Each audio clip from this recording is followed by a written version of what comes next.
Baseball the way it should be covered all spring training long. AJ Pierzynski is in Clearwater. You got us, AJ? I got you. Can you guys hear me?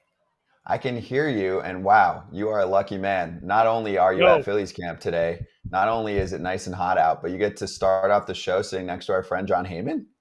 Did you see John? He was just had his phone out. He was checking his hairline. He was like, "Oh, does my hair look okay before I come on?" I know this is video. It's yeah. I gotta look, as not bad as possible. John, you know me. I do that all the time. I do the selfie with the mirror, and I'm fixing the hair, and make sure that the lighting's okay. Your hair always looks perfect, though. John, your hair looks great too. Yeah. So, I'm 63, not so great anymore. You look great. It's been a great offseason. It's still going. Of course, we have to start there. What do you see happening the next couple weeks with the guys that are left? And if you want to mix in your thoughts on how Bellinger did too, go for it. Yeah, I think Bellinger did well. I really do. To get $30 million for each of the first 2 years, I think that's pretty good for a guy who's been kind of up and down. Obviously, he was great last year with the Cubs, but his track record has been a little spotty after I think he was hurt with the shoulder, with that forearm. I don't know if you guys did this when you were playing, but the World Series. So, I think he did well. I'm still wondering about the other guys, though, at this point. AJ, you're a champ. Yeah, let's get the mic a little closer. It's okay. We do this. Hold on. Are we on? Hold on 1 second. Yeah, we're on, but it's fine. People like this. This is the behind-the-scenes stuff, John. This is stuff people don't get to see about TV stars like yourself. This is very relaxed. I didn't know we were on. All right, we were on. Let's go. All right, I need a light to come on or something. The lights are on. Look, look up there. The light is on. I see the sun on. So you talked about Bellinger, right? Yeah. Okay, and he did well, but he only got 3 years. People were projecting him, 7, 8, 9, 10 years. He still only got 3 years. Is this a good deal for the Cubs or a good deal for Bellinger? Because they also got opt-outs mixed in. So if he doesn't do well, they're stuck paying him $30 next year. Right. And if he does well, he opts out after 1 year and could get more.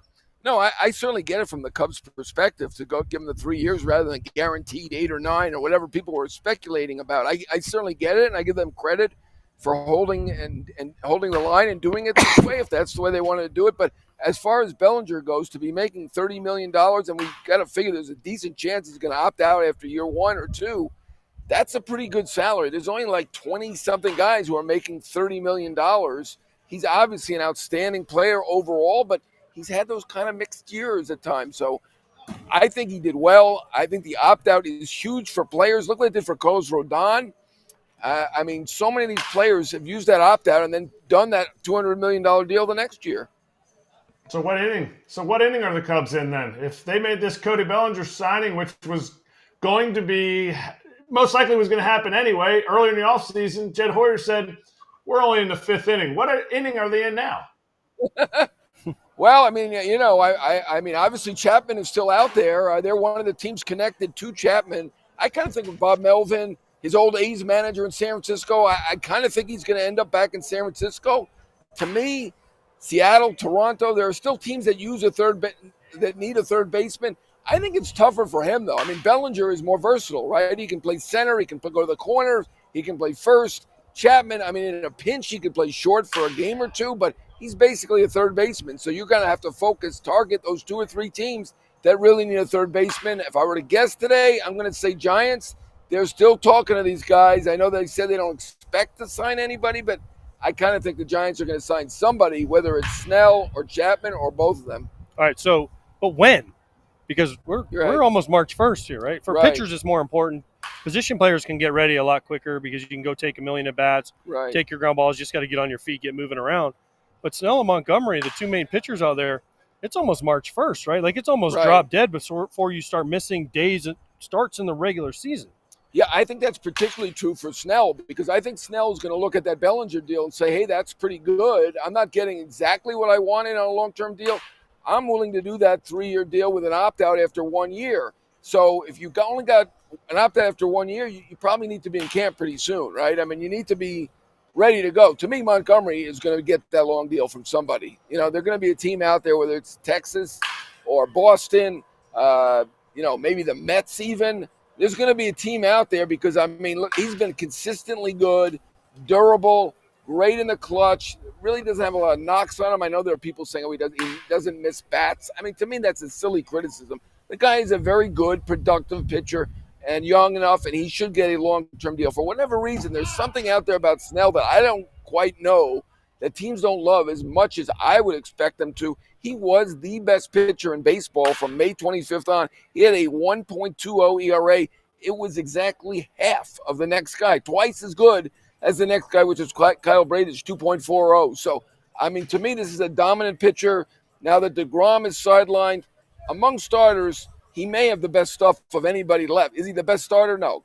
Garrett Cole's the best starter. He's dependable. He's great, whatever. But if you split hairs a little bit, I can say Snell might have the best stuff of anybody. But I'm with you.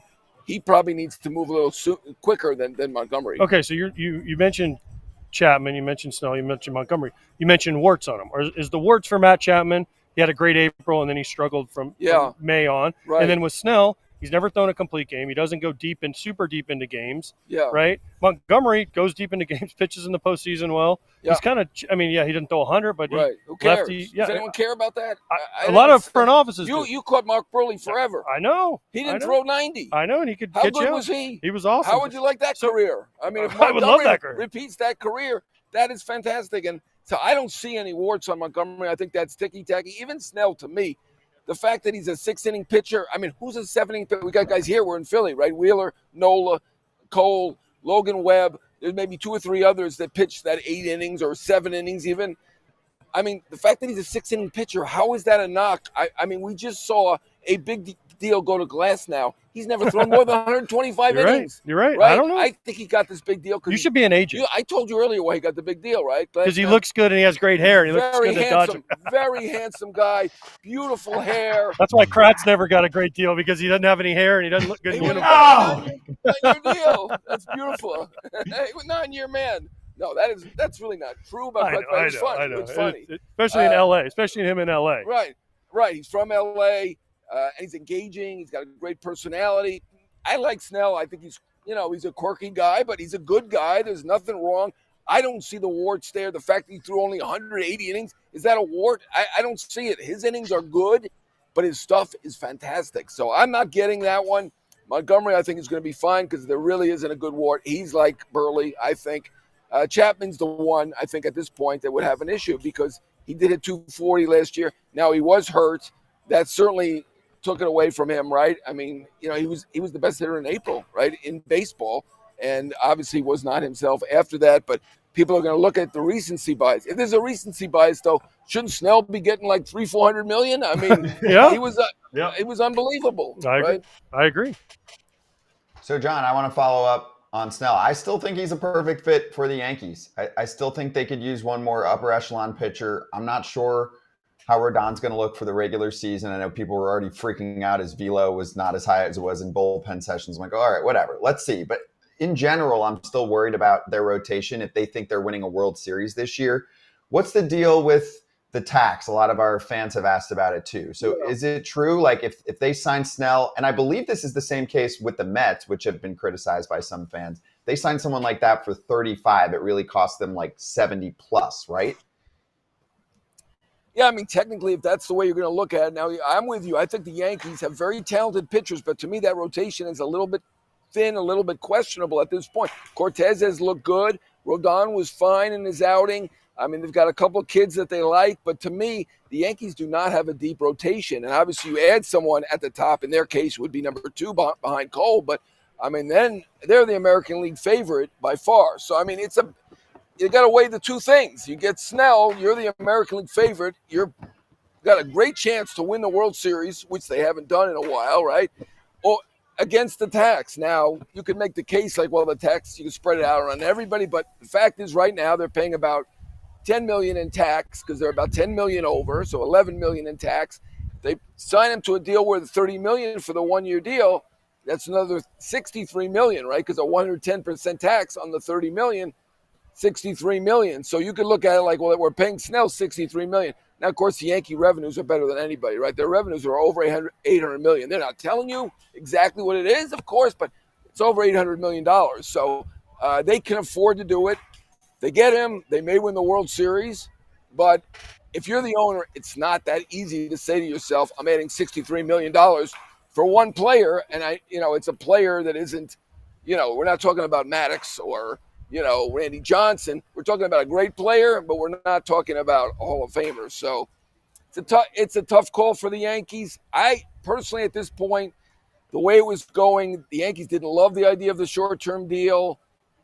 I'm not sure what they're thinking on the longer deal, but they really don't have a meeting of the minds. This is a situation in need of a breakthrough right now with the Yankees. At this moment, I would say more likely he ends up with somebody else, and I would guess the Giants, but that's just a total guess. Is this a Boras swing and miss so far this offseason? Well, right now we've only had he signed about 18 free agents, right? So obviously some of those guys got fantastic deal. The guy came from Korea, Lee got $113 million. I mean, people were predicting $60 million, so that was an excellent deal. Obviously Montas got $16 million, who didn't pitch last year. He got a lot of great deals done early, but so far only Bellinger of these big 5 have signed.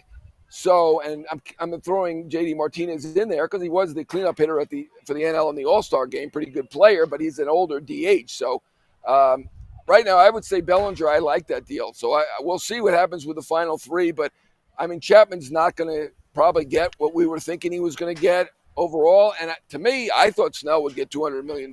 So, he's going to get less than what I thought he was going to get. Is that a negative for him? I don't know. Maybe my predictions just aren't very good. John, that's a great call on Lee, by the way.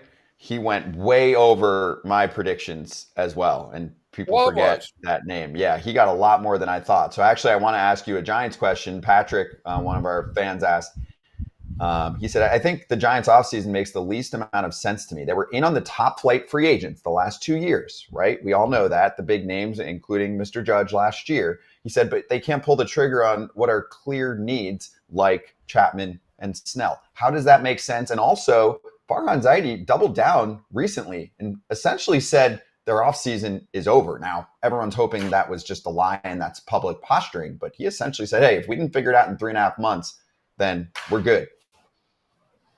Yeah, I mean, I still think the Giants are going to do something. Like I said, they're going to get one of these guys, whether it be Chapman or Snell or even Montgomery. But I mean, I would say Chapman is probably the most likely. And to me that, you can call this a loss for the agent if you want. It's going to be a good deal because this is a really good player who's been great for a long time. He just happened to have an off year at the wrong time. I mean, the platform year matters. And he hit 240, didn't hit 20 home runs, didn't have his typical season.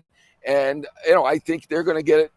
Whoever signs him is going to get a good deal. And I on that one, I kind of feel like the Giants are the favorite. Right now, with the Cubs getting Bellinger back, they've got some options at third base. To me, I mean, Chapman would be fantastic there. They got Dansby Swanson, probably the best defensive shortstop in the game. You had Chapman, who's certainly in the top 2 or 3 defensively at third base.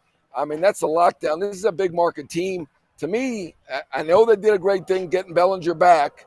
To me, they're the clear favorite if they add Chapman as well, but I'm going to guess Giants now because the Giants have really more motivation because the criticisms that you got and we're hearing now about the Giants right now, and they did. I mean, they tried to sign Correa last year. Obviously, they tried to before that, Stanton, Harper, Judge, all these guys, but they did have a deal for Correa that ended up falling through. So, I mean, I think their effort is good, and I do think they're going to end up with one of these two guys. So I'm not going to call their offseason a loser yet, just like I'm not going to comment on Boras and say he's a loser at this point. Still stuff to be done, but if the Giants are a loser, it's just because the Dodgers are a super team. That's really the reason that they're a loser.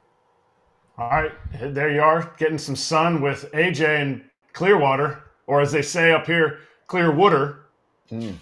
Have the Phillies done enough? Have the Phillies done enough, or did they not need to do anything? I'd like to see them have a closer. I think their team is really good, though. I mean, that rotation is arguably the best in baseball and the most sound. You've got Nola and Wheeler. They've got 2 out of the 5 or 6 pitchers who are really 8-inning pitchers. And obviously Suarez is terrific. I like their rotation a lot, and their lineup is great. So I think they're really good. I mean, I think they would have gotten the World Series last year. I don't know. I was covering it. I don't know what happened. It just kind of switched to Arizona. It was like, were you there? I was dark in that stadium. I couldn't see. I know I'm 63, but I don't think any of the players could see either. Yeah. Castellanos went from the best hitter in the world to a guy who couldn't see the ball. But you said that, but then they lost 6 and 7 in That's Philly. Fair point. So You're mean, smart. I don't know. I don't know. Listen, sometimes, John, you know this. It's just your year, and it was just the Diamondbacks' year. Everything went together, right? Amazing. Fought came out of nowhere kind of for him. Right. Merrill Kelly, Zach Gallen, right? Some of the guys in the middle, Moreno came up and was like a revelation. Carroll. Yep. Fantastic. Corbin Carroll's unbelievable. He's a great player. I mean, the 2 pitchers at the top that are terrific, right? Gallen and Kelly. They got a solid team, and they've helped themselves this winter. They're one of the teams. So many teams have just like either kept the same payroll or actually gone down. I mean, not everybody's gone down like the Padres or the Red Sox or whomever, but like 1/3 of the team's payrolls have gone down. I give Arizona credit because they have the cheapest seats, right? It's a big market, but their revenues aren't that great because they have the cheapest seats. Their attendance isn't what it could be in Phoenix, and they're giving it a shot. They like the taste that they got, and they want to do it again. Well, we're about to have Tony Clark on. That's definitely going to be a discussion. Why are teams' payroll going down if revenue is going up, allegedly? Although, AJ, if John has some spare change, the Diamondbacks did recently threaten the city that they would move if they don't pay for new lights, which apparently costs like $500 million. It wasn't a threat. I don't know if you saw the comments on it. It wasn't a threat, but they're running out of time. If that also, if you have spare change, the Red Sox would love some too, right? I don't know what's going on. John, can I finish? Oh, go ahead. I mean, I don't want to interrupt anything when you were going full throttle. Yeah, I'm more upset than Devers. I don't know what's going on. I'm going to go down to Fort Myers tomorrow. I'm going to ask, what the heck's happening here? What have you done to the team? They've been in last place in the last 4 years. It's shocking. I mean, well, at least they have a ton of pitching prospects on the way, John. I'm joking. Right, Cosson's good, right? Duran's good. Their prospects are like the main thing you think about now with the Red Sox. That's good. That doesn't sound like the Red Sox to me. I mean, they added Giolito. They're hoping that they get him on the right side, get the things back to 2019 and get 20 and gets going again. But I mean, come on, they need to do something. I mean, that's a tough division. I don't at this point, how do they compete with the Orioles or the Yankees or even the Blue Jays? I don't see it. I don't either. They're tanking. I don't know. I don't have the money. I'm not going to be able to help. Sorry. They're tanking. John, I want to finish with this. This was John, I read every single article you've ever put out in the New York Post since you joined, right? And back in CBS days, all that, okay? So here is one of your most underrated articles that was recently put out there that I don't think got enough traction. You revealed that there was actually like a snitch in the New York Mets organization that told on Billy Epler. And got him in trouble with the league, right? You put that story out there. It got some coverage, but first off, who was it? If you can tell us who the name is, who was the snitch? And also, is the league really unaware that there's a phantom IL that's used by almost every team? Because I have confirmation from current and former players, including the dude you're sitting next to, that this happens on a basically daily basis in baseball. Right. Well, snitch is a harsh word, right? Obviously, he's fixing me. I'm a mess here. I need AJ. I'm going to need him to go around with me.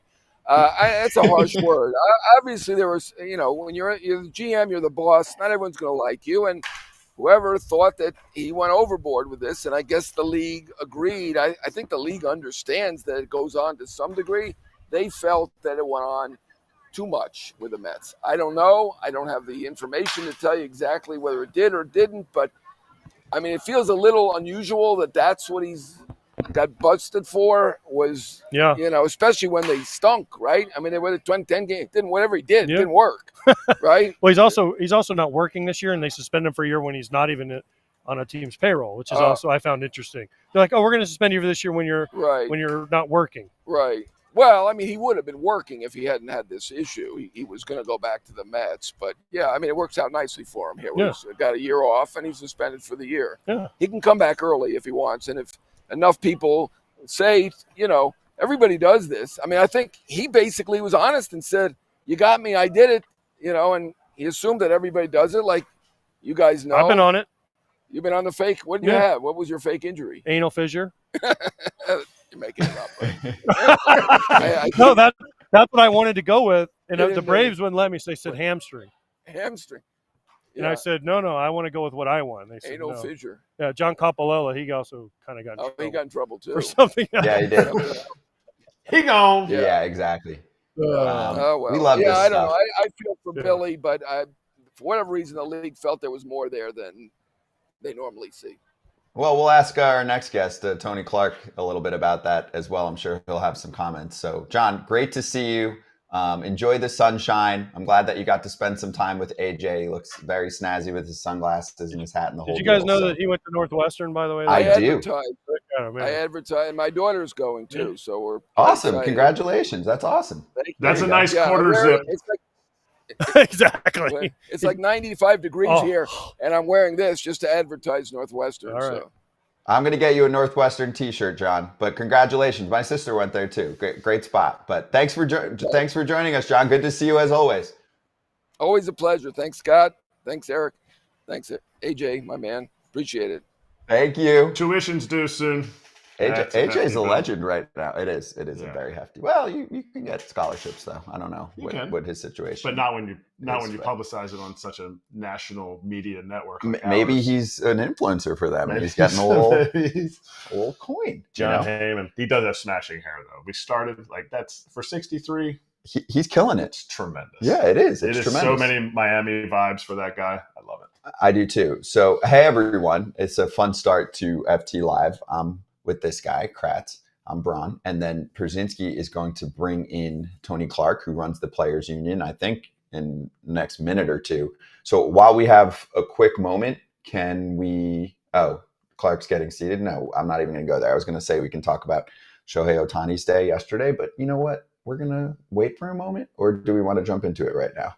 Somebody behind the scenes, let me know if we can talk Ohtani. Yes, we can. All right, we have 2 minutes. So let's talk about Shohei Ohtani's Los Angeles Dodgers debut, because there was a classic tweet put out there by Juan Soto, who covers the team out there. So first AB, Garrett Crochet strikes him out on 3 pitches. Always going to be able to tell kids, grandkids, etc. I K'd Ohtani on 3 pitches. First time he ever was in a Dodger uniform. Next AB, grounds into a double play. And yes, we know it's spring training. No one gives a shit. Juan Soto goes, Ohtani grounds into a double play in his second spring AB. Panic mode. Yes. Love that. That's instant reaction. Yes. That's instant reaction. But you know what? If you want him to play better his first 2 ABs, you got to pay him more than $2 million a year. I agree. Yeah. It's ridiculous. He's playing like you're paying him $2 million a year. Mm-hmm. Because then what did he do his third at bat? Yeah, in 10 years, he'll be great. But if you're just going to pay him $2 million a year right now, it's unfair. Third at bat, you're looking at, if you're watching the show, if you're listening on pod, it was a no big deal 2-run Oppo homer off an inside fastball. No big deal. That is when he started to do that, he did it last year in Texas. He was putting balls left center or just left of center. He had 2 in the upper deck in Texas on balls that are inner half that he's taking the opposite way. That's obnoxious. And I think, and I'm only saying this because I talked to that. He's obnoxious. Hitting coach that talks about the fact that if he had more time, this was a hitting coach that worked with him very recently. If he had more time to work on hitting, his mental IQ, his physical ability to connect both of them, the sky's the limit. And I'm like, so I said, like, do you see 60? He said he thinks there could be a 315, 130, and 60 plus. Just hitting, because he is that smart and physically gifted. And when he's putting them both together at the same time, he thinks it will be incredible. So he can hit 65 homers. I'm saying plus 60. Wow. Is that your over-under this year, now that I haven't said it yet? He's going to be running through it? No? AJ? Kratz has been wrong a lot on his predictions, so I'm going to take the under on that. I'm going to go down. Under 60? Under 60? Yeah, under 60, yeah. I see. He's been wrong 60. A lot. He was the betting MVP in the second half of the season for FT. He said this year. So far this year. What have we done this year? I missed Bellinger's contract by 3 years and $80 million. And he only won 1 out of the 2 poker tournaments that he participated in. I'm 1 for 2. Yeah. That's only 50. That's only 50%. What did you think of Ohtani showing up and bopping a homer? I know it's spring training. You're going to say no one gives a shit, but also it's cool. It's his first time in Dodger uniform. No, wrong. I actually tuned into his first at bat, and I wanted to see it. And I love my favorite part was Garrett Crochet, who's, as a White Sox fan, I hope he's great, but he's always been injured. They're trying to make him a starter. I hope it works out for him. But the article today in the paper was Crochet shows talent by going through the heart of the Dodgers order. I'm like, he got Betts, Freeman, and Shohei in their first spring training at bats of the year. I'm like, nobody cares. This isn't like it's August and the pennant's on the. I mean, listen, I'm happy Crochet went out there and he was throwing a fire and he punched Shohei out. But then Shohei off Leon, who's a big league reliever, I mean, he took that ball in and just went, flipped it out to left. That is impressive, especially in Glendale where it is large to left field. I agree. I mean, I tweeted a reminder to everyone that he's only hitting this year, which I guess basically is what Kratz just covered. Yeah. I mean, I know he's recovering, so it's not nothing. He's recovering from a significant elbow surgery, but he's not pitching. So you're not going to have that soreness. I don't know how some guys feel fine. I know most guys, you throw 100 pitches in the game. How you feeling the next day? For me, it's the legs. It's not necessarily the pitching. It's not the arm, trying to recover to be able to hit.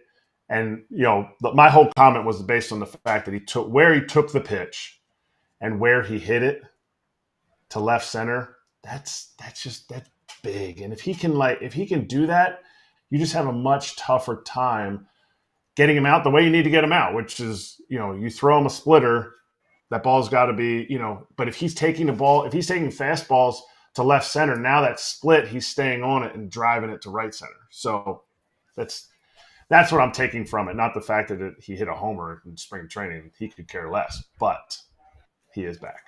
And Patrick said steamer projection for Ohtani right now. Good, how are you? Projection systems is 272, 376, 550 on the slash line, 40 homers, 114 RBIs. Who was that, AJ? You got to tell us anytime a player swings by and says hello. Well, Matt Strom went this way and that way into the clubhouse, and Brandon Marsh just went that way, the other way. So who has better hair? Hard. I wish.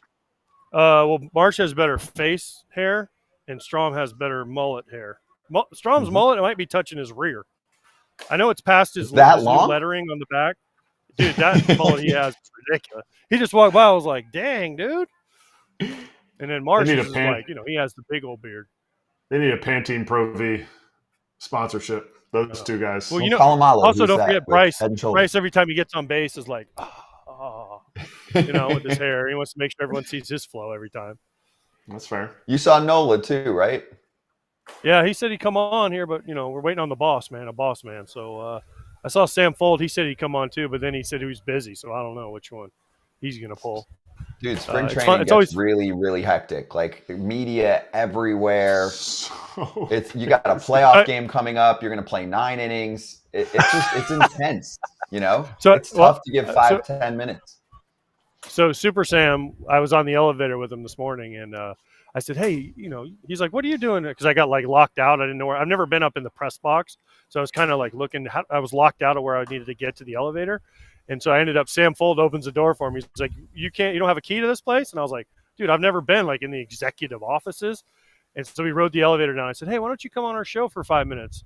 And he's like, "Well, we have a game at 1." I go, "Don't worry, we stop at 1. We got 2 hours. You can come on for 5 minutes, discuss your off season." I was like, "Well, I got to go watch this guy throw." And then I'm like, "Well, if it works, it works." But and he walked by, I was like, "We're right here, so you got no excuse. You got to walk by to get to the clubhouse." It is a great placement, and also, props to the FT team for strategically trying to think of ways to get rid of baseball excuses.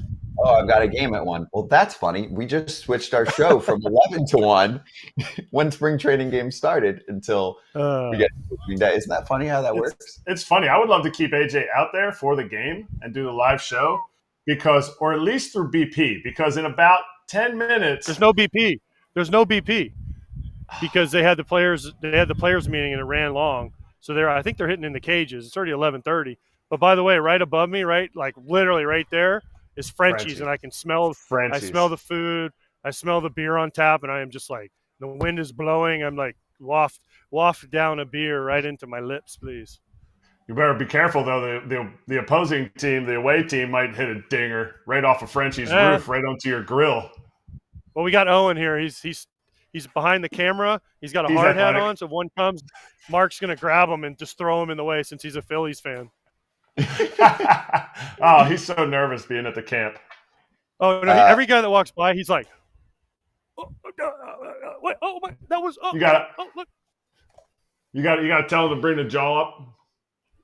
Yeah, it's pretty cool. Phillies camp, especially. I feel like so cool. The access at Phillies camp in particular is pretty on point. Like everything feels really close and not blocked off. They built it that way. Yeah, they built it on purpose. They did a great job. Yeah. They had the. I tell you what wasn't easy though, Kratzy, was figuring out where the heck to go park and how the heck to get in here because there was no signage. And I literally, so I've only been on the visiting side, so I went in where I normally go in on the visiting side. Right. And the parking lot guy's like, "You got to go over there to this gate and do this." And I'm like, so I pull into one gate. They're like, "Nope, you got to go to this other one." Where's that one? No, you got to go over here. So it took me like 40 minutes to figure out how the heck to get in here. Yes. Every spring training site has its pros and cons. And for people waiting for the Tony Clark conversation coming soon, it will be live on FT. He's chatting with his friends, but we got your Bowa coming right now, coming in hot. Larry's coming in. We got Larry Bowa about to sit down right now. He just sat down. Okay. We're getting him mic'd up. Okay, cool. Hot. Bring it in. We'll go over Juan Soto comments a little bit later on then on his time with the Washington Nationals. I thought it was super interesting talking in The Athletic about his time there and how he wanted to stay there, but we'll get to that later. That's a tease. It is interesting. It's funny that we're bringing in Larry Bowa, a guy who was with the World Series winning team, a guy who was a manager, a guy who was a coach. And you talk about like Juan Soto talking about how he wanted to be a national forever. Money aside, Larry Bowa has been a Philly forever. And like the fingerprint that he's put on that organization, not just like, oh, this guy taught me how to field ground balls. He taught guys how to compete.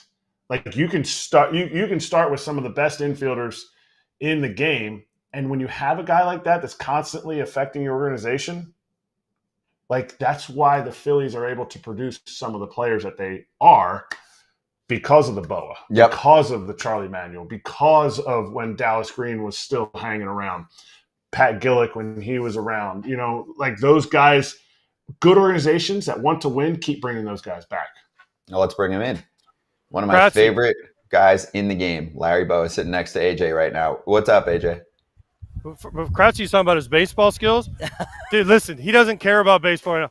He made a hole-in-one the other day, his first one. That's all he wanted to talk about earlier. He's like, I made a hole-in-one, da-da-da, I didn't think it went. He's like, I couldn't see. He's like, Trey Turner pulled out his rangefinder. I think it's in the hole. It was Brandon unbelievable. Marsh jumping up and down. It's unbelievable. I was playing with Trey, and Trey can whack it a little bit.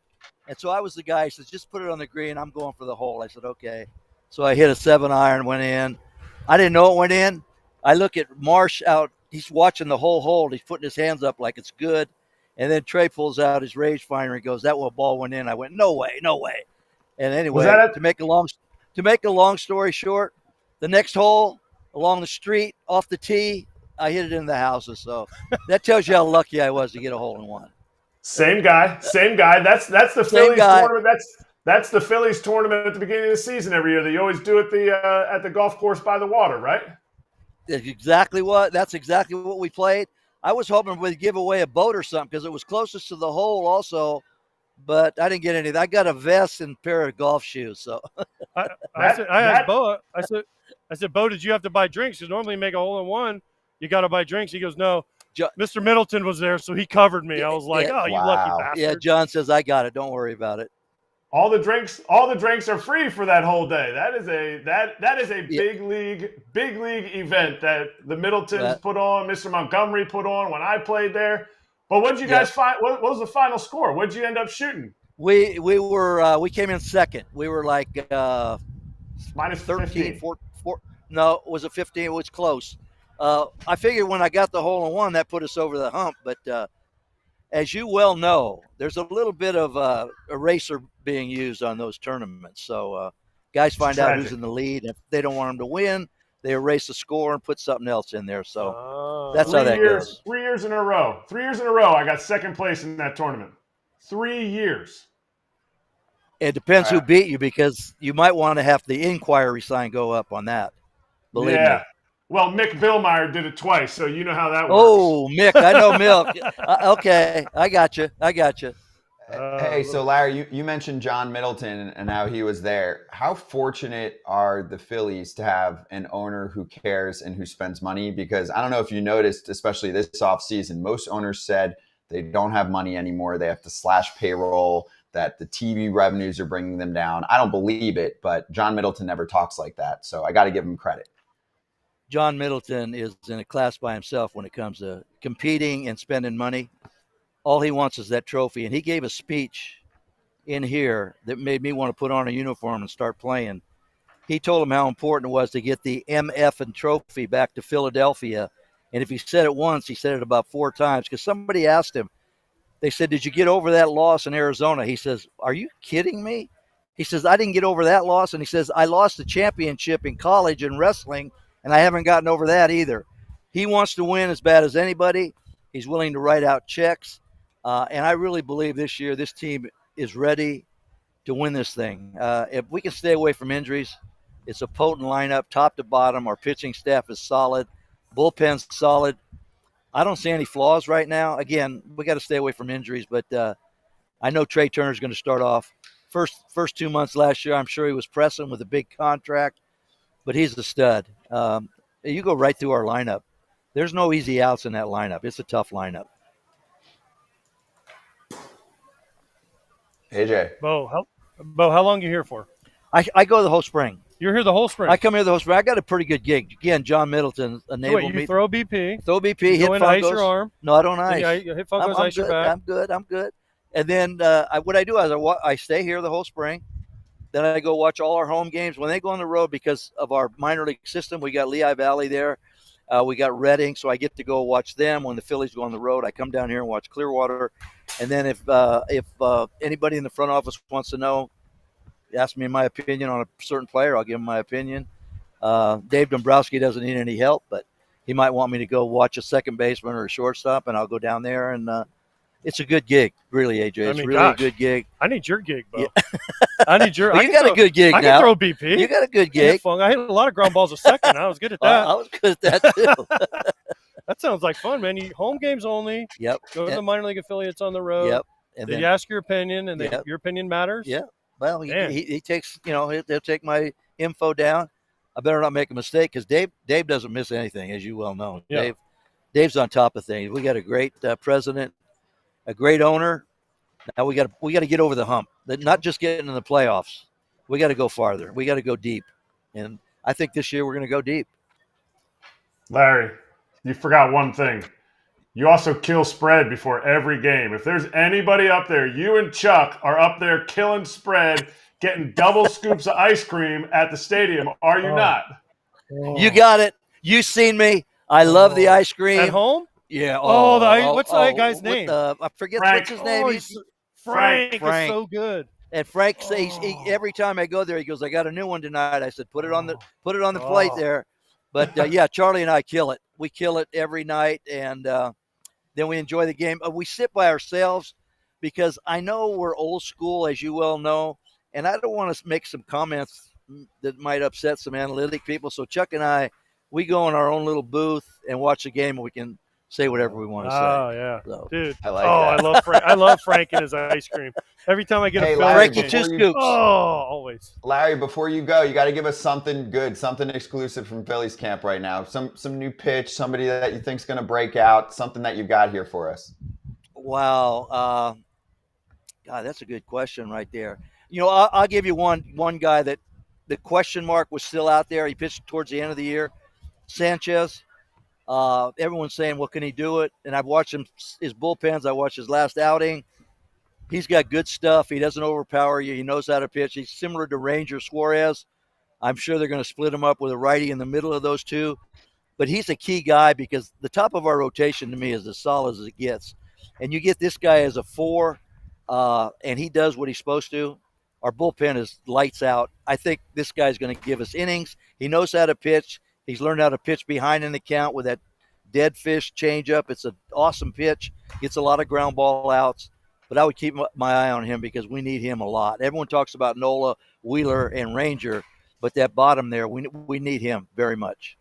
I love that. All right, we'll keep an eye out on him. I mean, I agree. I think there's a breakout candidate there. Larry, great to see you. Most importantly, congratulations on the hole-in-one. Well, thank you. You guys do a good job. I was telling AJ, I watch you guys. And he said, hey, come on. So this is great. Good luck to you guys. Larry. And we talked too, so we're with you. We would be in that booth with you. All right, guys. You take care. All right. You too, Larry. See you, Bo. Take care. I had been reading in the past, even day or two, about Sanchez coming in with, I think, also a new pitch, maybe a little velo, which I only take with a grain of salt so early in camp. But he is one of the breakout candidates in Phil's camp right now. Yeah, we've just been calling him Sanchez. Christopher Sanchez is who we're talking about, and a lot of people really don't know about him because he wasn't pitching in the playoffs for him. He started a playoff game though. But I'm saying, like, as far as like it was like Bo said, it was Ranger, short outing, bullpen, Nola, Wheeler, and that's what kind of carried him. But Christopher Sanchez carried them for probably about 2 months span last year. And if you look at what he has done in his career when he's actually stayed on the roster, he has been unbelievable. Mm-hmm. But for years, I think for 2 years, he's been like, come up, spot start, go back down, come up. Hey, we don't need a spot start, but we're going to put you in the bullpen for 6 days, go back down. And he was kind of mid during that whole time. Good numbers, great stuff, and now he's getting a chance, and he's going to be that number 5. I really think it's going to be a Wheeler, Nola, Sanchez, Taijuan Walker, and then Christopher. So right, he's in there. Sorry, Ranger Suarez, then Sanchez 5. I think that's how they're going to push the rotation. Yeah. Well, so Walker's in there though. That's what I mean. Taijuan Walker will be 4. 4. I think they're going to split it. Instead of going left on back-to-back start days, they're going to go left, right, left. Yeah, makes sense. Why not? Especially during the season too. Like if we call guys all the time. Is he a 1? Is he a 2, 3, 4, whatever? I mean, for the most part, that has to do with the playoffs. If he's in the rotation, you set it the way that you think you should set it. And if you're splitting up lefties and righties, that still makes a lot of sense. But yeah, for Sanchez, elite changeup. The strikeout to walk rate looked good for him last year too. So breakout candidate. Keep an eye out for him. We're going to talk to Tony Clark in 10 seconds, I think. He's just about ready to go.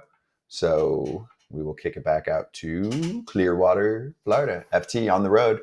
Now being joined by the executive director of the MLB Players Association, Tony Clark, joining us for the second time on FT. Tony, how you doing? And how has your day been hanging out with the Philadelphia Phillies?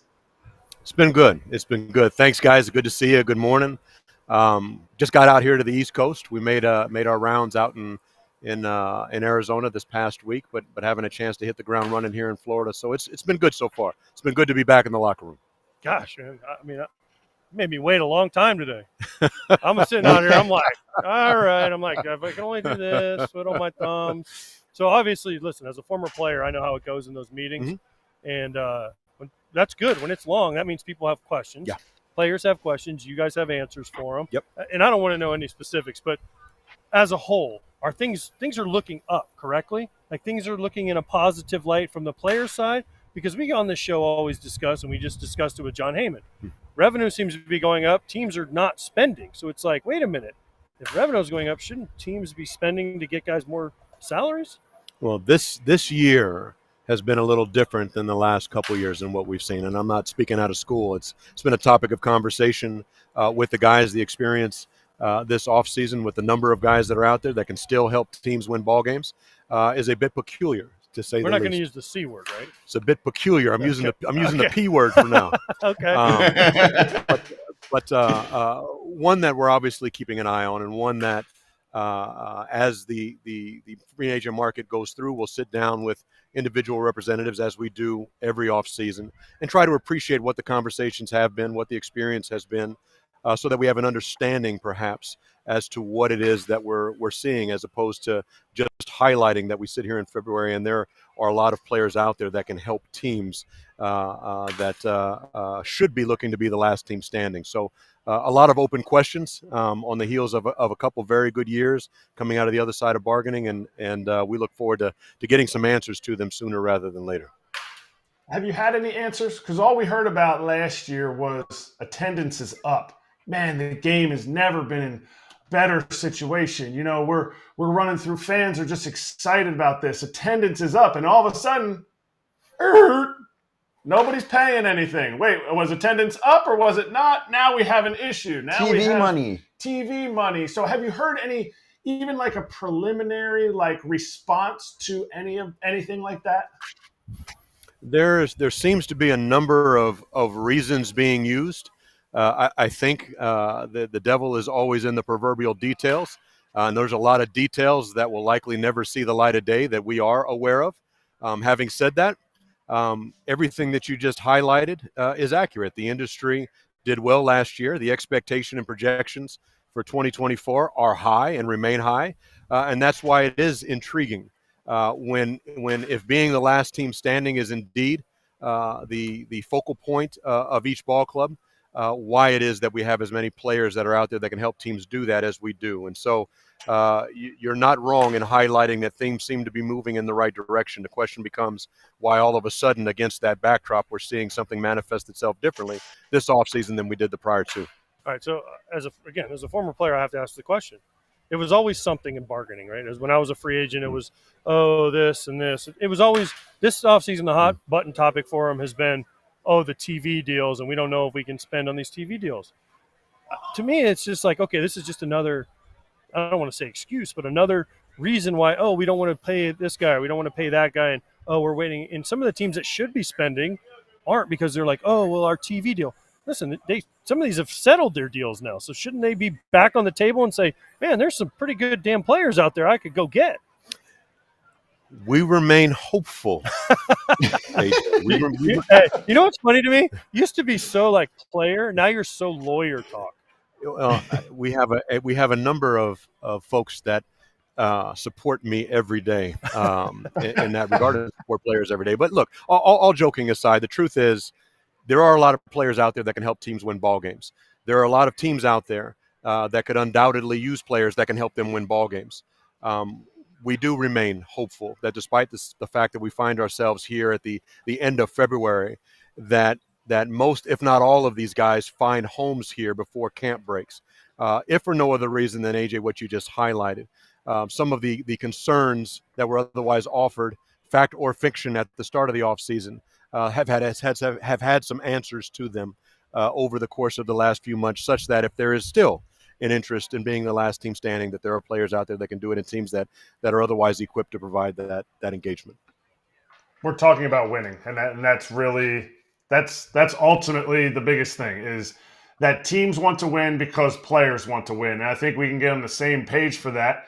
This may not actually directly correlate with winning, but do we need to look at everybody's pants and say, what the heck is going on?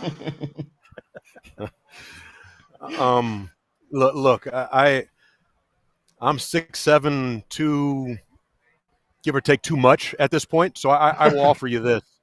The pants have been a topic of discussion, and for a whole host of reasons. I would like to think that on the heels of all of the dialogue that's been out there, and all of the folks that are working behind the scenes, on the heels of the experience we've had the first week or two of camp, that we can get to where it's not a headline anymore. But it is disheartening to think that it has been as much of a topic of conversation when it didn't need to be at the outset as it has been. So I like my pants to fit. I couldn't just buy off the rack. No respect to those, or no disrespect to those that can't, but a lot of our guys as professional athletes require a little more TLC in regards to their pants than what we've got currently. This isn't a bargaining thing, though, is it? Like, you can't go to the bargaining table and say, hey, we need to discuss uniforms, because I feel like that's kind of something that should just be assumed, that, hey, you're a major league player, you're going to have a cool uniform that fits you the way you want it. That language that you just offered is not in the CBA. There is language in the collective bargaining agreement and in regards to our business with the league that highlights what needs to be issued, that it's going to be issued, and that players are required to wear what it is that they're issued. And from a licensing standpoint, we have input into what it looks like. And we offered input here going back to 2022 when we got a presentation on what the expectation was this year. And so what we offered then and what we seem to still be talking about now are the same concerns, which is why I'm hopeful that sooner rather than later it can become a non-issue. Okay, I'll take you to the next issue. Tony, I was just in Oakland, California for 15,000 people putting their own fan fest together.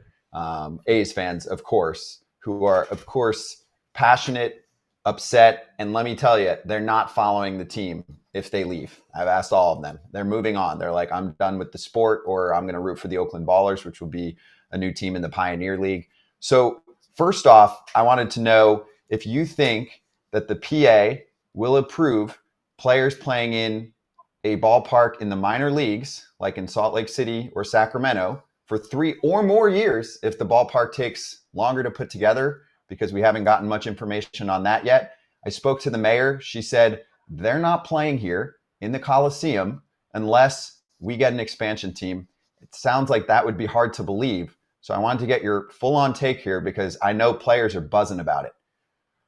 Yeah, I appreciate the question. And look, having played in the Coliseum and having played in front of those fans, the support for the Oakland A's has been tangible for as long as I've been anywhere near a field. So I'm not surprised that they put on their own fan fest in the fashion that they did. I've been very consistent in commentary from our end, meaning sooner rather than later, a decision needs to be made so that the Oakland A's fans and the players themselves understand and appreciate what tomorrow may undoubtedly look like. Your first question, though, in regards to approving where players may play, that's a bit of a TBD. We have to have some idea or appreciation for where the league is looking for these players to play, such that we can engage on whatever that ballpark and the amenities around it look like, such that if there's a need to make improvements, if it's not in the Coliseum, then improvements will need to be made. And so that's a conversation we expect to have at some point, hopefully sooner rather than later, because it feels as if we've been talking about this possibility for some time. But going back really to where you started, the idea that Oakland A's are passionate is not a surprise. The idea that players, whether you're on Oakland or whether you're on other teams, are interested in this settling so that there's an understanding and appreciation for what tomorrow may bring, all of that is front and center at the moment. Did you guys learn anything from when the Jays had to play in Buffalo and Dunedin and all over the place? And then 2, again, I keep going back to this because obviously I look at it from the player side. I was a former player. I don't know the other side. But there's no way the Players Association would let them say, oh, we're going to play 20 games in Sacramento, 20 games in Las Vegas, 20 games in Salt Lake, 20 games in Oakland, right? Because as a player, I got to have some sort of a home base to go to and say, all right, I'm a Sacramento A, or I'm a Las Vegas A, or I'm a whatever A, Salt Lake City A, right? So there's no way that you guys would allow that to bounce around. That is 100% a concern here. I'll offer what has happened in the past. Many of you may recall when Montreal left Montreal, they actually played home games at Puerto Rico I played during in that Puerto season. Rico. I got to go there. Played there that year too. And so it's not new in the event that a team is moving to have another place that they otherwise call home. But I think I said earlier in one of the questions that the devil's in the details. It's always in the details here for the exact reason that you just highlighted. From a logistics standpoint, what does that look like? How are the players and their families going to be disrupted? How's the norm going to be disrupted? And thus, as a result, what does it need to look like in order to provide them the support that they need to accomplish a successful season, give themselves the best chance at accomplishing one? So whether it's in Salt Lake or whether it's in Sacramento or whether it's in regardless of where it is, the conversation and the dialogue around what that experience looks like is a topic that we've sat down and negotiated with the league in the past and would anticipate doing so here. And if at the end of the day we can't find common ground, then we'll have to figure our way through that. Oh, you got work cut out. Tony, one more for you on this. The commissioner spoke about how there's another team in the Bay Area, so that obviously bothered fans. That's not how sports works. You don't just go, oh, bye A's, I'll root for the Giants now. Like, is anyone getting Pierzynski to root for the Cubs if the White Sox leave? I don't think so. I'm curious about that and how a plan like this gets approved. I know they don't have to run it through the PA, but how a plan for ultimately Vegas gets approved, which I think could be cool and a great expansion city at some point. But this specific regime that is running the A's doesn't have real renderings for us, doesn't have the funding in place, doesn't have this temporary home setup. I'm just confused how we said we got to Z without figuring out A through Y. Well, I'll offer to you this, that the threshold questions that they needed to meet in regards to for each next conversation to happen from a CBA standpoint, they've met. So there may be things that publicly aren't out there yet that are happening in conversations that haven't been announced or represented. But in regards to their process and how they get from point A to point B, I can't answer that one.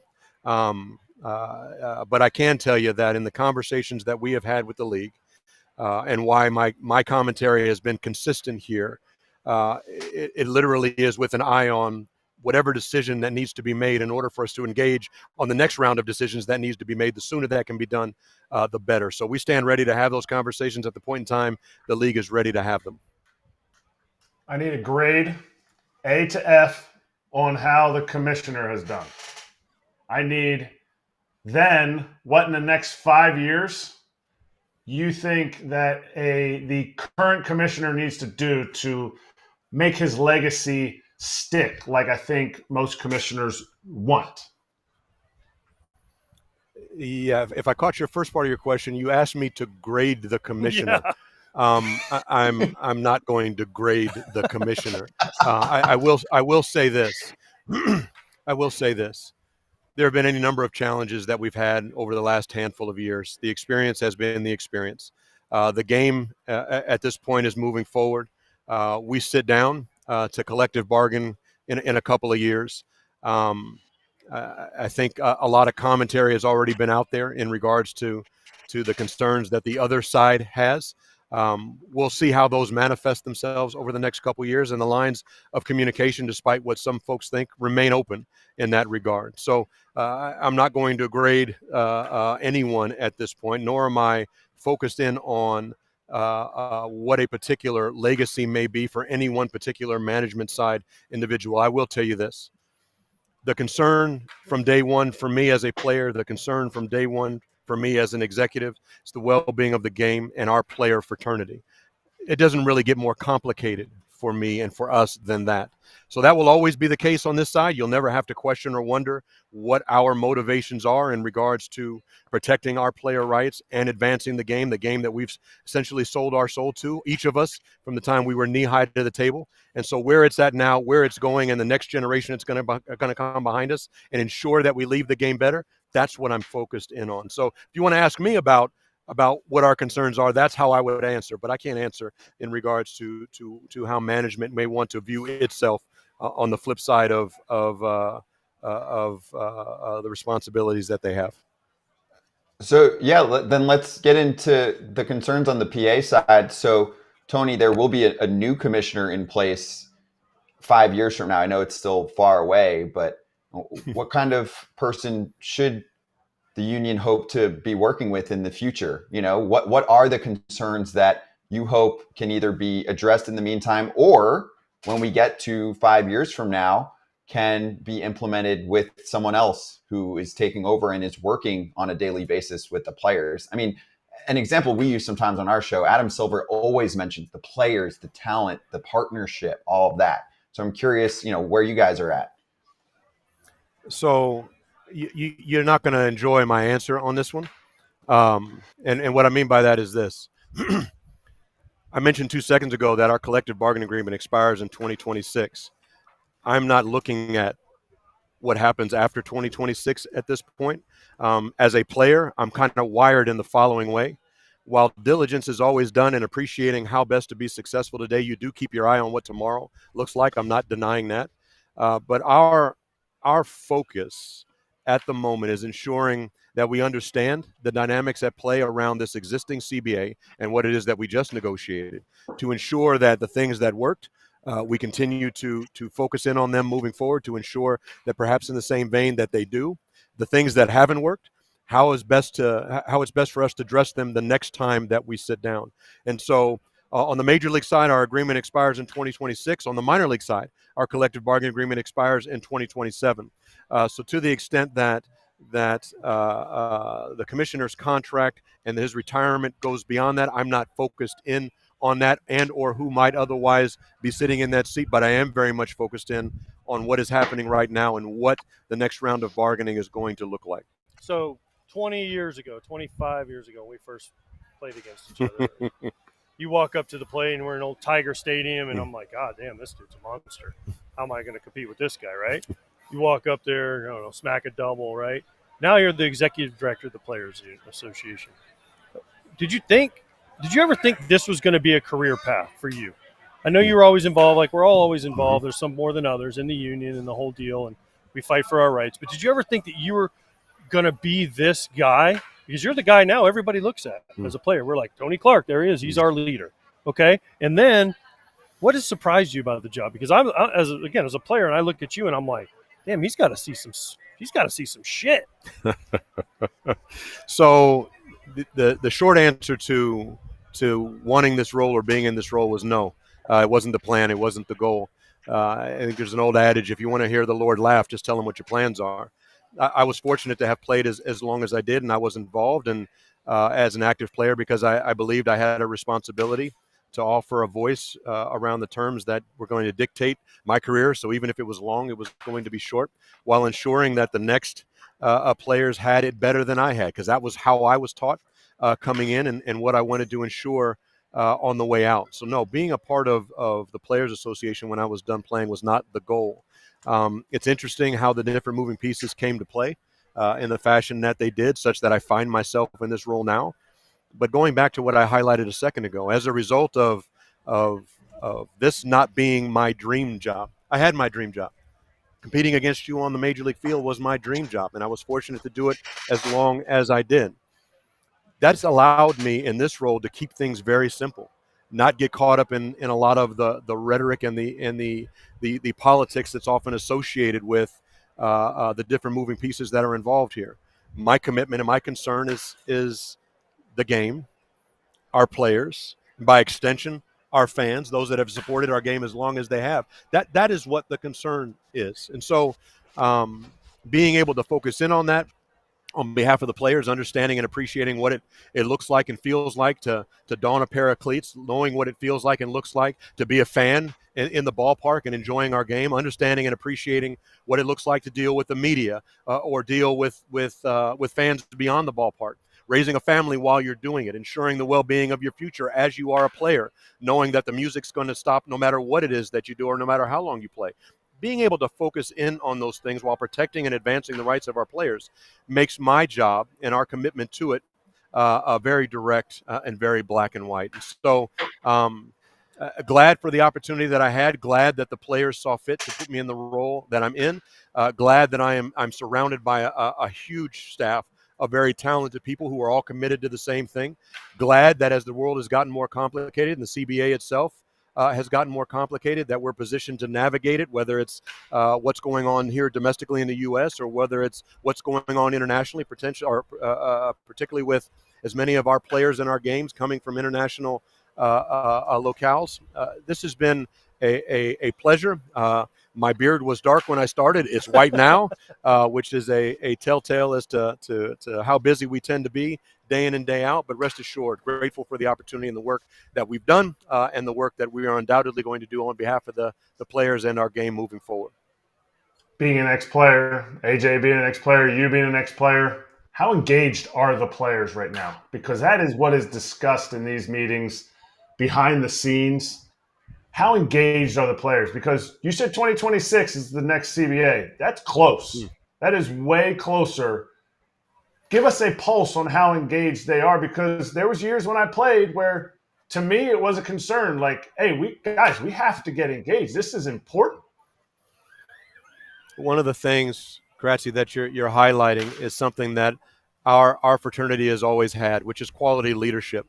And so even if there are players that on any given day or at any given time are focused in on any number of things, the truth is our organization has been what it's been and continues to be what it is and has had the successes amid the challenges that we've had historically.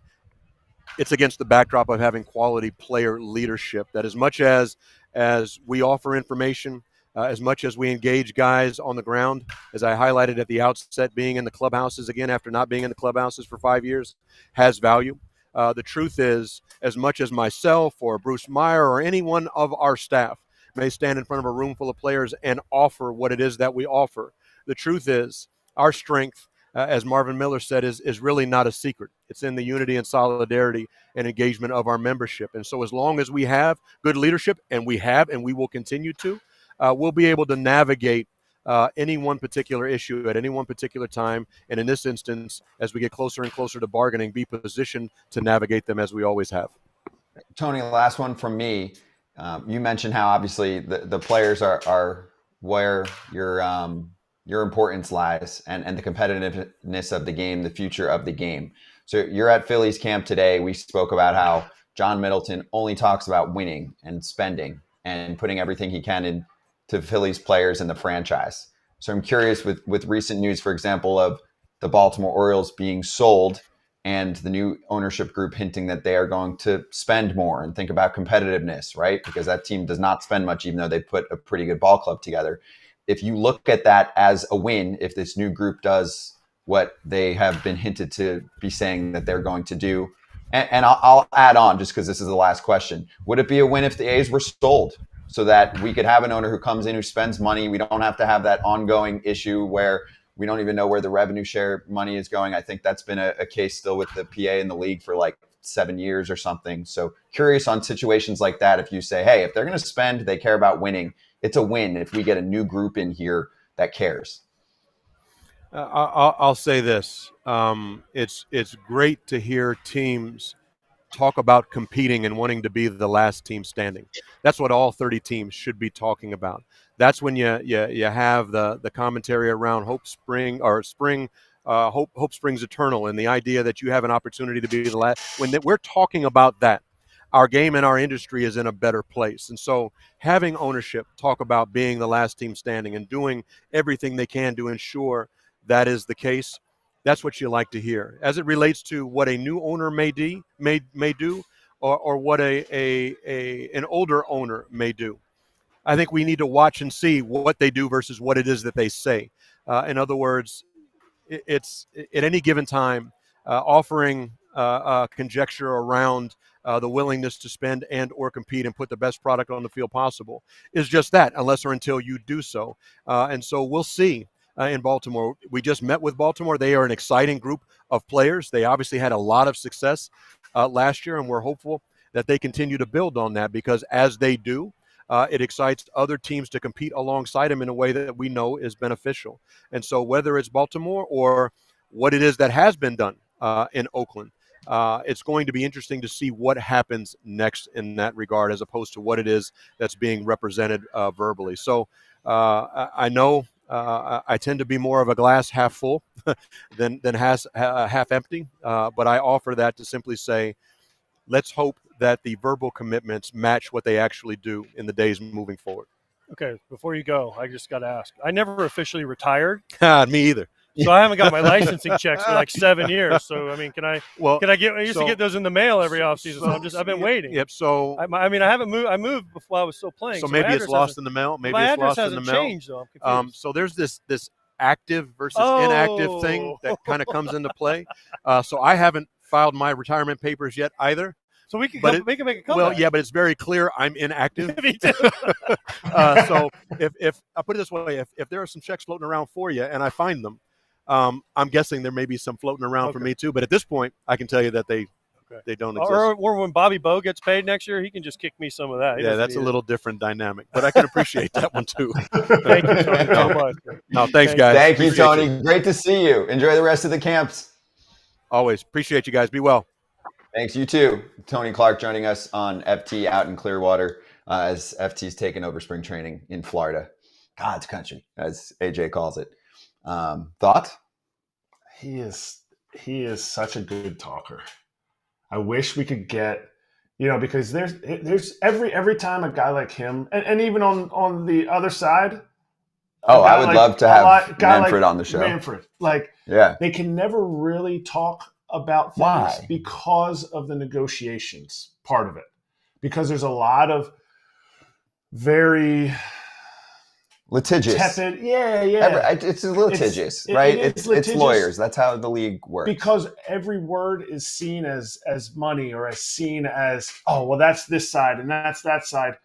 What I loved about what he said, he doesn't want the sides. Because that's what this game is this game is a game. Players are playing a game. The owners are owning the entertainment aspect of it. And if we can get on the same page and it not be him going on and being so afraid of saying something that could be used against the Players Association, or Rob going on and Mr. Manfred going on and saying, we got to, do this and do that, like afraid that the players will use it against them. We need to be pushing in the same direction. And that is for the betterment of the game of baseball, a game that I love, a game that you love, and it's fun to watch. And I think people will start to engage more, because we'll be able to meet in the middle in some places. Yeah, sometimes it'll be 60% this side. Other times it'll be 60% on the other side. But we have to be together. Yeah. I wish we could just talk like we do on the show. I don't get it. That's why I didn't go to law school or understand any of that stuff. The notable part to me is the top of the interview where he says, I'm not going to use this C word. There are some bad C words out there, even ones that we will not use on this show. I promise you that. I know we do curse. We don't give a shit about certain curse words, pun intended. But the C word is collusion, just so you know. That is a word we are allowed to say. That is not a bad word. Even if your 8-year-old is listening right now, they can learn about collusion. They can Google it and look at the history of collusion in baseball. So Tony was referring to that C word and just said it was peculiar how there were so many free agents that hadn't signed still. Some things just don't line up. Especially if you truly are wanting to be competitive. In the last CBA, that was a lot of what was brought up. There's a competition committee, and it has to be investigated. It has to be seen. It has to be And it is being investigated. Yeah, but I don't think that. Well, I don't think everyone's on the phone saying, "Hey, nobody touched this free agent." It's different nowadays. There are a few ways that players either get squeezed or you get the same offer. That's the thing that pisses off players. I know for years now, where someone will say, "Hey, I'm sitting at home," and it's a pretty good player, not like a minor league signing. Say it's a player that's going to get a major league deal, and they say, and all of a sudden, on December 12th, 5 teams call, and they have the same offer. That is fishy, but I do think most of their proprietary systems punch out a value, and that's how they try and make offers to certain free agents. Wait, so you're saying like if they had set up in every ballpark devices that measured how your body moves, how the ball comes off your bat, out of your hand, how much range you have, and could track that analytically, and everybody has access to that same system, you couldn't formulate a value off of how those players move?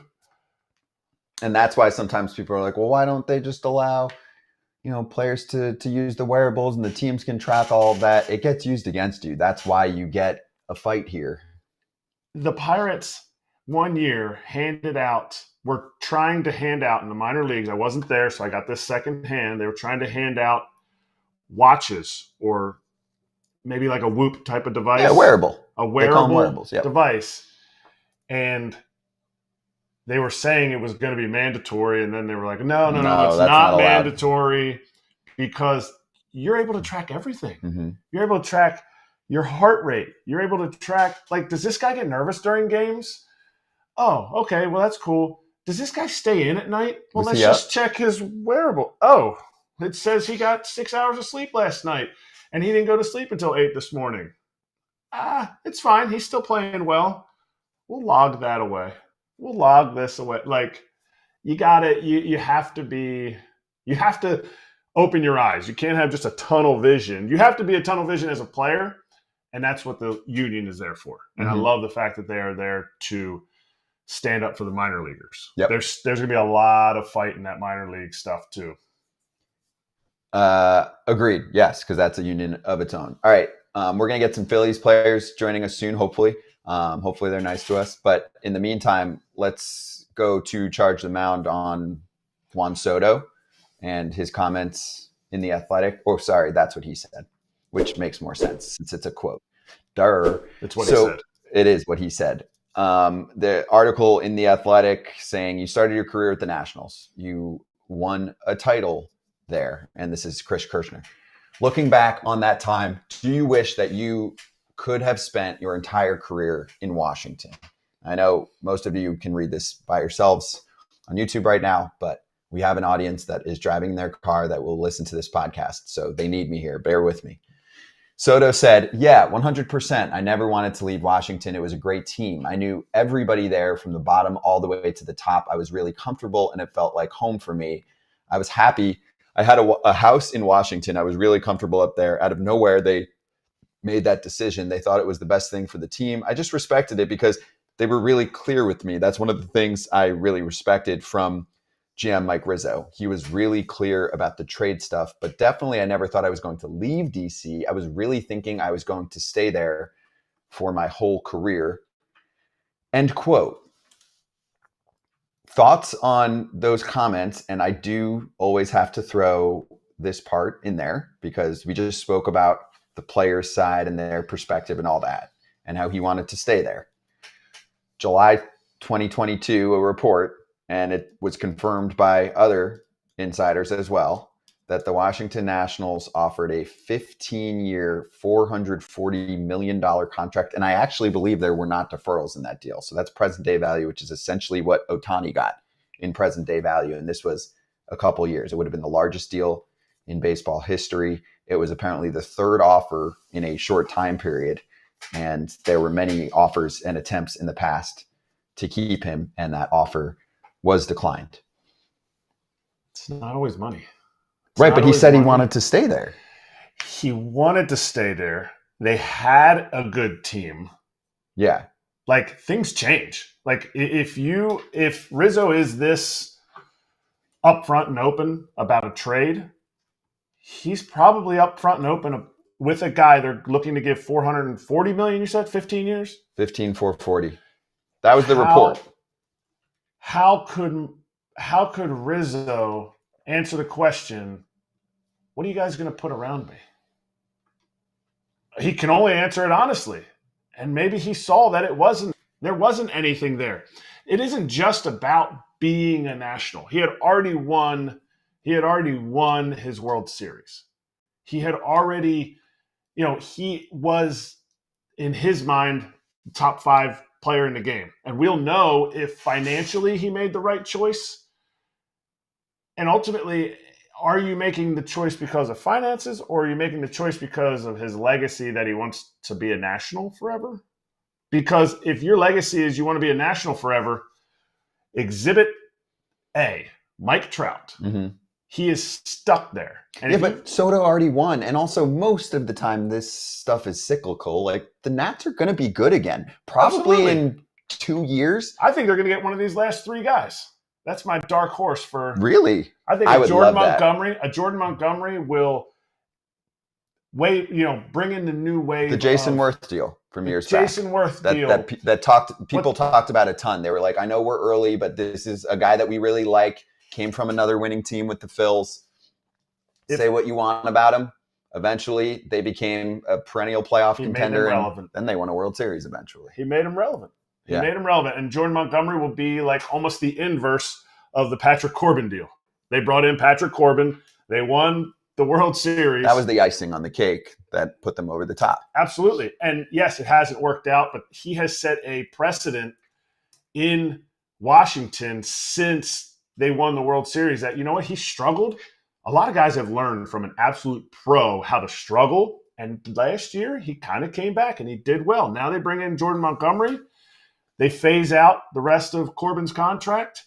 And maybe in the last 2 to 5 years of that of Monty's contract, it works out for them, and they get another shot at making the playoffs, another shot in a division that they have a long way to go. If they're in NL Central, I think Jordan Montgomery might put them over the top because they had a nice year. They were the definition of mid last year which I think the Nats. Well, they weren't a 500 team. They were still a losing franchise, but the second half was good. Yes, for what the team that they were given, that Davey Martinez was given, I think I don't ever want to say overachieved. I think they got the most out of what they had. Yeah, I say overachieved. I don't say over because you can't. That's like when somebody says, "Oh, let's give 110%." I know, but they were supposed to be. No such thing. If they lost 110 games last year, no one would have been surprised. And I'll get the exact number, but they were not close to that. But you don't overachieve. You achieve exactly what you can. Everyone else just underachieves. That's your philosophy. That's actually interesting. That's going to get kicked around in the chat. Do you agree with the way that Kratz looks at it? Is there not overachievement? I like what you're saying. You can't hit a ball. If you are not physically able to hit a baseball 110 miles an hour and you hit it 109 consistently, and I'm just talking about one specific thing. Sure. And the same thing can be looked at. Like, you cannot overachieve. You've just underachieved your best every time. Overachieve to me, especially on a fan perspective with a team, is just exceeding expectations. And that's what the Nats did. Fans' expectations? Last year as a 71-91 team that I think many people thought were a lock for 100 losses. Fan, critic, baseball people too. Even players to an extent. A player can say, hey, we're going to be good. We're going to make the playoffs this year. And unfortunately, we don't talk about the Nats enough. They've won a World Series. Yeah, recently. Well, they're going through their tank and recycle right now and then building back up. And I actually like some of the moves they've made. I think there's some young talent that's on the big league roster and then some on the way that could be superstar level. And James Wood and Dylan Cruz, they're 2 young outfielders. I want Dylan Cruz up there this year. I think he should. Oh, he should be up at some point this year. Both of them should be up, Wood and Cruz, at some point this year. Also, Cruz is coming from high level college ball where he dominated and all that. That's what I mean. Like, I need to see it. They'll be up. So my whole point here with Soto is I just would have liked to ... after. So he said I wish my whole career was in DC. Essentially, that's what I got from the comment. I would have liked ... And I know they offered me a lot of money, but I felt like I was going to go through so much losing for such a long period of time. You wanted more. That's why I said no. Yeah, and I think actually, even to his benefit, he should say something like that, because you will inevitably get a ton of fan blowback, including from a fan base that loves you in DC, saying, dude, we offered you almost $500 million. Did you really want to stay here? You've won here. We're going to win again. The way to counter that, in my mind, if you truly believe that's the case, is to say, hey, we're going to be losers for 4 more years. I don't want to waste my prime away doing that. So I said, no, I want to get to the market and trust that I see the vision. That's what I would have liked to hear. That's what we do. We have to analyze what someone says. I'm telling you, that's what people are going to think. That's what some people are going to think. Because if you say, I'm a lifer, and you won a World Series and you do see a vision for winning coming back, then you take 440 or whatever the number is that you came up with. Otherwise, people are going to look at it and say, well, it's just that you're a Boras client, you wanted to get to free agency, and you think you're worth 500. Was there a number? At some point, I'm curious to ask him, was there a number that would have kept you there? Yeah. I mean, that's the Boras part of it. That's tough. That's the caveat, I think. Any extension, yes, that was offered. Mm-hmm. And yes, teams can put that out there. But if a team puts that out there, that's what Boras is already doing. They're already being like, oh, okay, well, I know where my floor is. Mm-hmm. I know what we can get. Now let's go and talk to everybody else. So, yeah. All right, I think we're good to go with our next guest, who is going to join us. And the topic that we just brought up is actually super relevant. Very apropos. I don't know if you were paying attention early this offseason. It feels like a year ago, but there was an extension. Actually, not an extension. Nope, a free agent contract. Free agent. Let me correct myself. He went to free agency, but he will never wear another uniform besides the one that he is wearing right now. Aaron Nola joins us right now. And we talked a couple times last year. Aaron, great to have you back on, dude. And first off, this is the first time we've talked to you since the contract that's going to make you a Philly for life. Congratulations, dude. How you feeling to be in camp now, knowing this year versus last year, I'm going to be like a Clearwater regular for the rest of my life in March? No, I appreciate y'all having me on again, guys. Good to be on here and see you guys. Yeah, it's a little different than last year. Obviously, I know exactly where I'm going to be. I signed that last contract in 2019, and I knew I was going to be here for at least 4 years. And grateful Philadelphia picked my contract up last year, and obviously grateful to sign back here and be a Philly for life.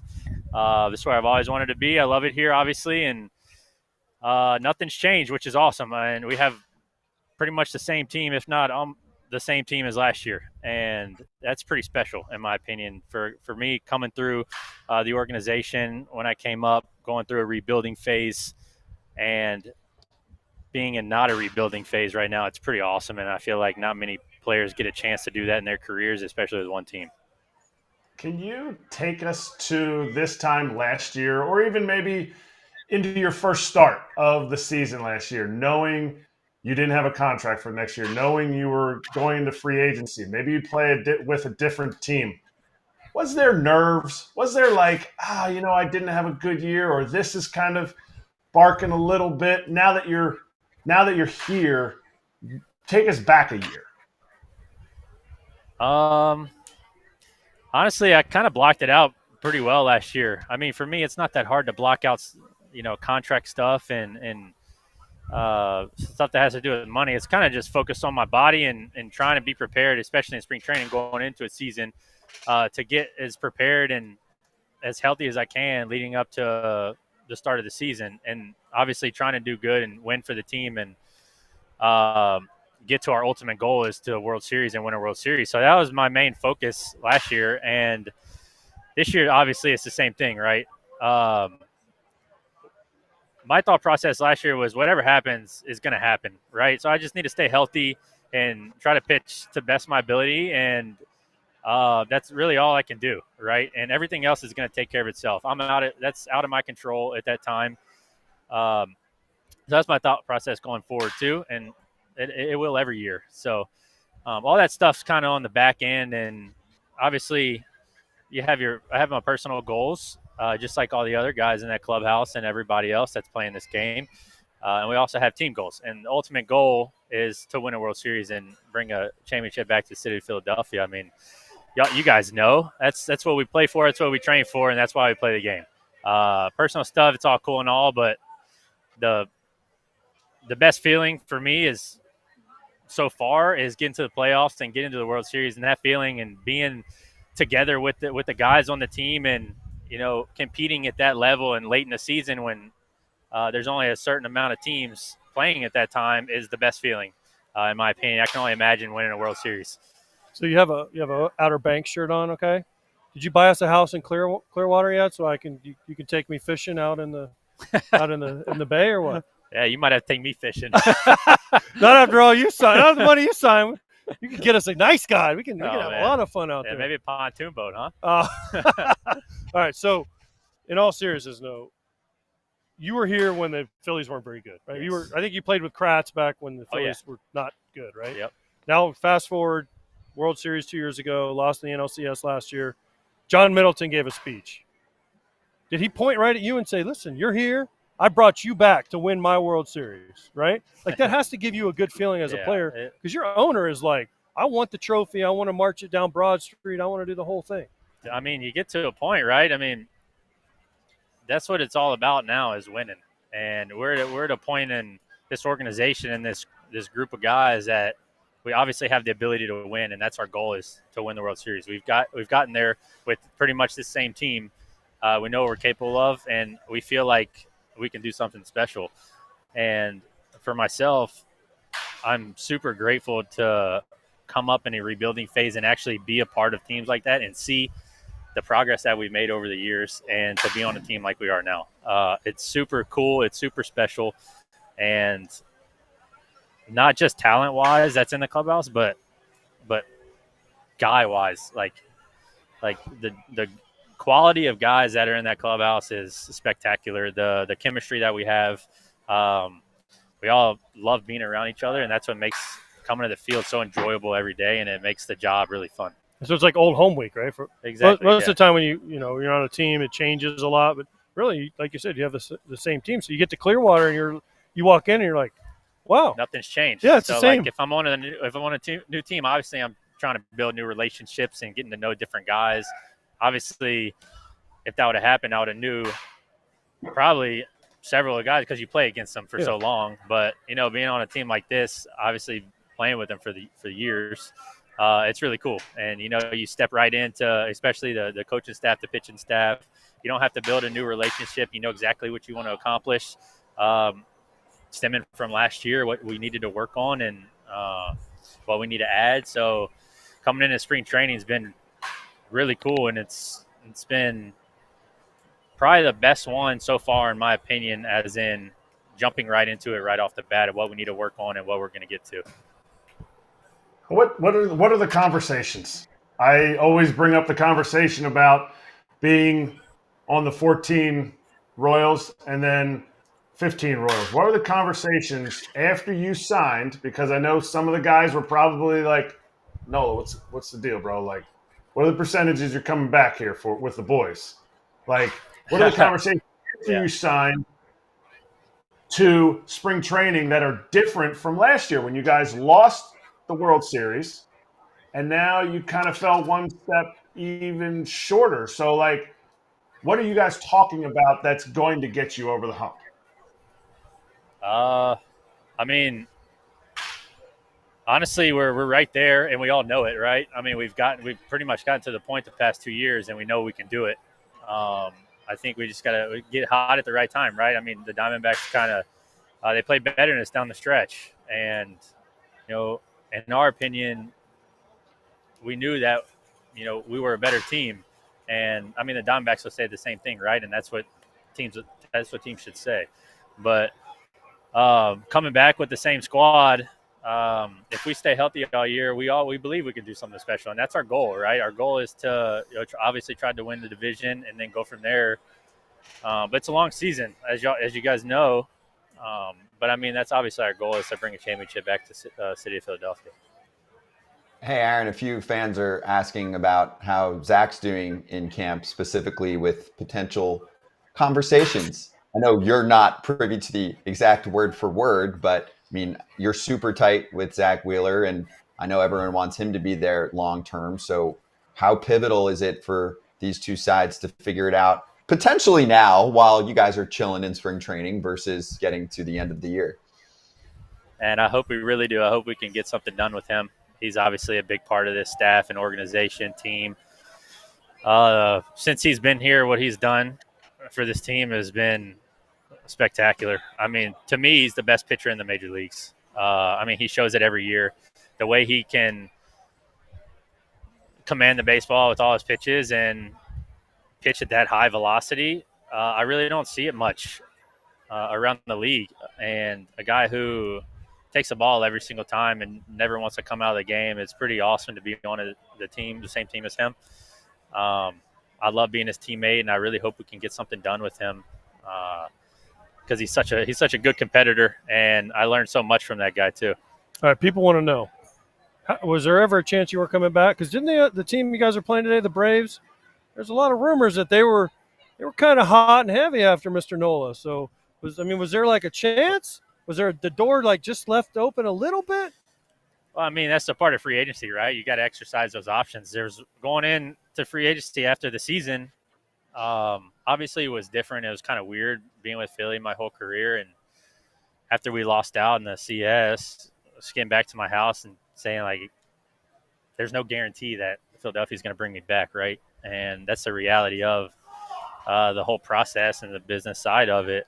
But, yeah, I had to exercise the parts of the free agency and, talk to teams. But I'm really grateful that we got this deal done early. All right, you don't have to – I mean, I'd love if you did tell us the teams, but did other teams make offers? Yeah. Okay, I mean, if you want to tell us, but yeah, if not, that's cool. He already signed it. Lay it out. Well, that's – Can you tell us? I mean, it doesn't matter anymore. I already you're Philly for life. True. Yeah, because that's the thing that to me, like, we had somebody on the other day, and they were like, yeah, so-and-so offered me, and so-and-so offered me. And I'm like, Hater. Awesome. Hater. Oh, Hater came on and was like, oh, whoever, I forget, Dodgers and someone else. Yankees. Like, yeah, they offered me Yankees, and he signed with Houston, right? So the only team that we heard about, I think, was with the Braves with you. And I'm like, well, he's from the South. It's got to be a little tempting, but you ended up in the right spot, so I am very happy. How do you stay so durable?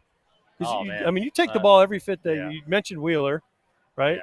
But, I mean, your whole career, yeah. You're like, all right, it's my turn. I'm going. How do you do it? Did you come up with that, or do you have a new routine? Has your routine changed over the years? Because as we age, you have to change some stuff. Oh man, I could talk for hours about this, but I'm gonna try to make it a little shorter. But routines changed a lot since I came up in 2015. I got hurt in 2016. Had a partial tear in my posterior UCL. And I had got a PRP shot and took a lot of time off and recovered from that. And then 2017, I came back strong, hurt my lower back for a month, and then was out for the first part of the year for just a month. And ever since then, I hadn't missed one. And I'm very grateful for that. So that time in 2016 and 2017, I really tried to learn as much about my body. And my trainer back home in Louisiana really taught me a lot about my body and trying to find a routine. And he's my masseuse too, and he was my masseuse back then as well. So he really taught me everything about my body that I kind of needed to know for pitching, right? And I still look at everything he's taught me today, and I just do the little things in the weight room and post-start and pre-start that I can to keep my body and muscles healthy. And that's one of the biggest things when I go on the mound. I try to hydrate as much as possible and be as loose as possible, because those two things are the last things I want to think about when I throw the rubber. I just want to focus on the hitter and getting the guy out. And if I have to focus on if I'm super tight or if I'm hurting or something's barking or I'm dehydrated and cramping, that's not good in my opinion. And as pitchers, we should focus on one thing, is getting the hitter out. You have a baby, right? Due soon? Yeah, on the way. And Zach is home now with one? Yes. So I mean, you guys are trying to do everything together. Yeah. 1-2 starters. You sign a deal. He's going to sign a deal, hopefully. Yeah, I mean, hopefully. you guys are going to have kids pretty close to each other. Man, I just got my one. I got about 45 kids on this team.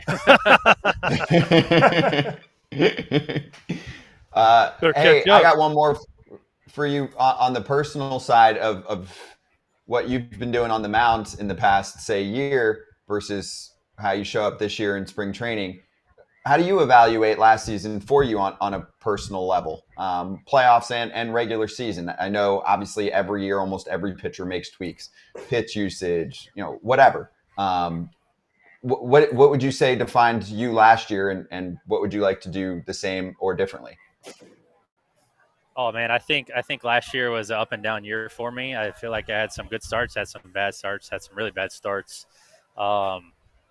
Stayed healthy all year. We made a little tweak late in the season, which played out in the postseason, thankfully. And honestly, it was just like the smallest thing. Pitching coach Caleb Cotham kind of came up with a part of it was with the pitch clock. I just had to start looking at the pitch clock to the left of the so the catcher's right, so my left, and I was looking at the right pitch clock, especially if I was in the stretch. So I was turning my shoulders toward third base side rather than keeping them straight toward the hitter and toward home plate. So that kind of made a big difference, and it's something that little helped me out a lot, and brought a little bit more velocity on my fastball and helped me command my pitches a little better. Just something super simple that we came up with and found out last year that I'm trying to take into this spring training and the remainder of this year.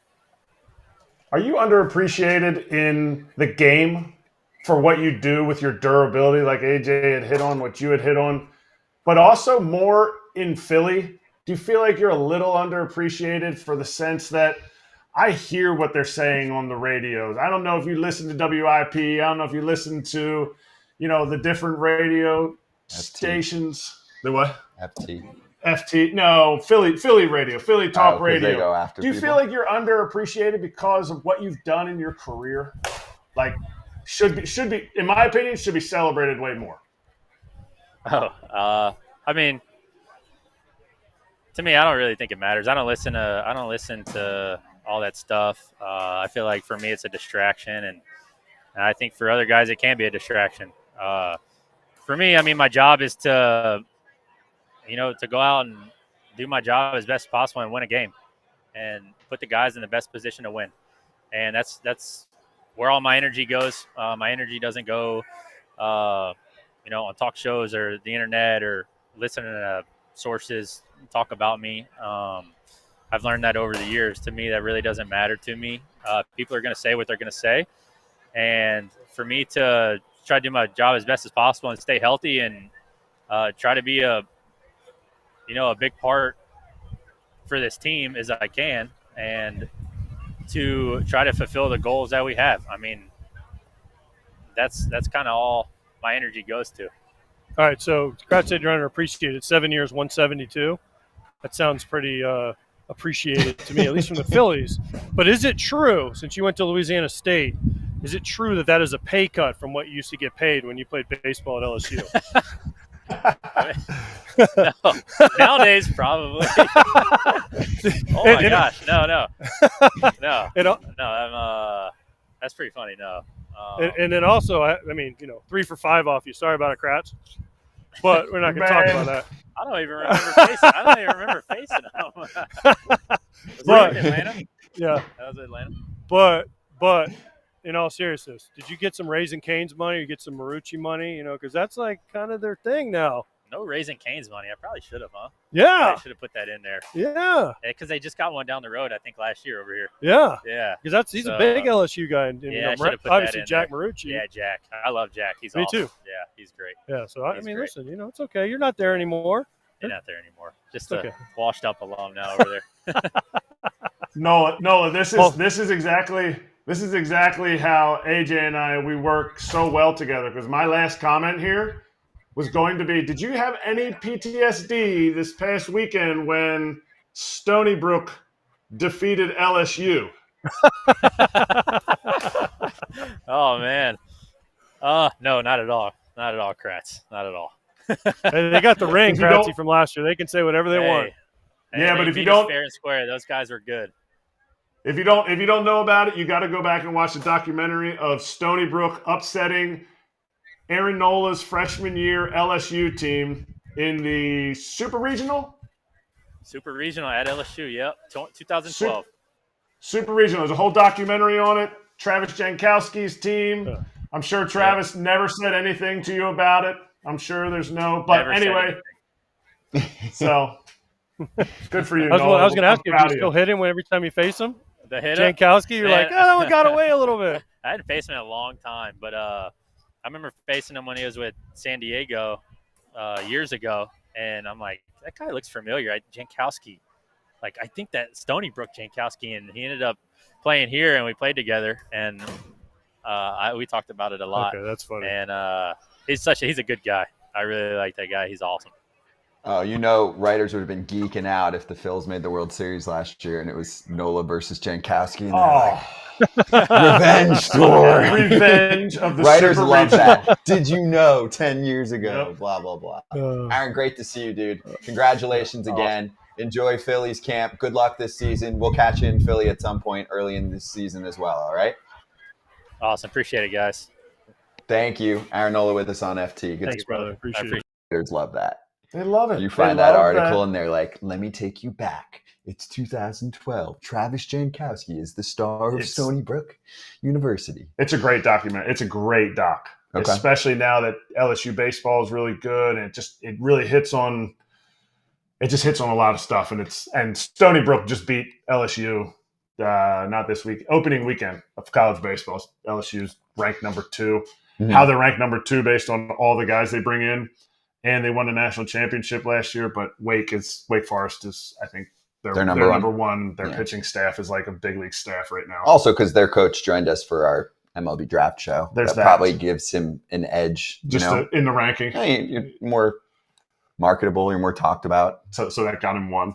Yeah. Okay. You got one extra Then vote we for have that. a flawed system. Well, then we do. We have a flawed system. flawed ranking system. Really? Hey, Did you I'm see not. No, I'm serious. Did you see what happened in college football this past season? I don't There's a follow little much bit of college football, but There's a little bit of debate about an Yes. undefeated team that Florida State. whatever. I mean, I don't have much knowledge there. I just know that there were some pissed off people because I live down there. So anyway, we are supposed to talk to, Brandon Marsh in like a minute. So stand by on that one. And I already threw that out there in the chat. So I'm sure questions are flowing through. We did get a question from someone in the chat asking if it's just Phillies camp today. I mean, if you want to scroll back, we talked about other topics. We spoke to Tony Clark.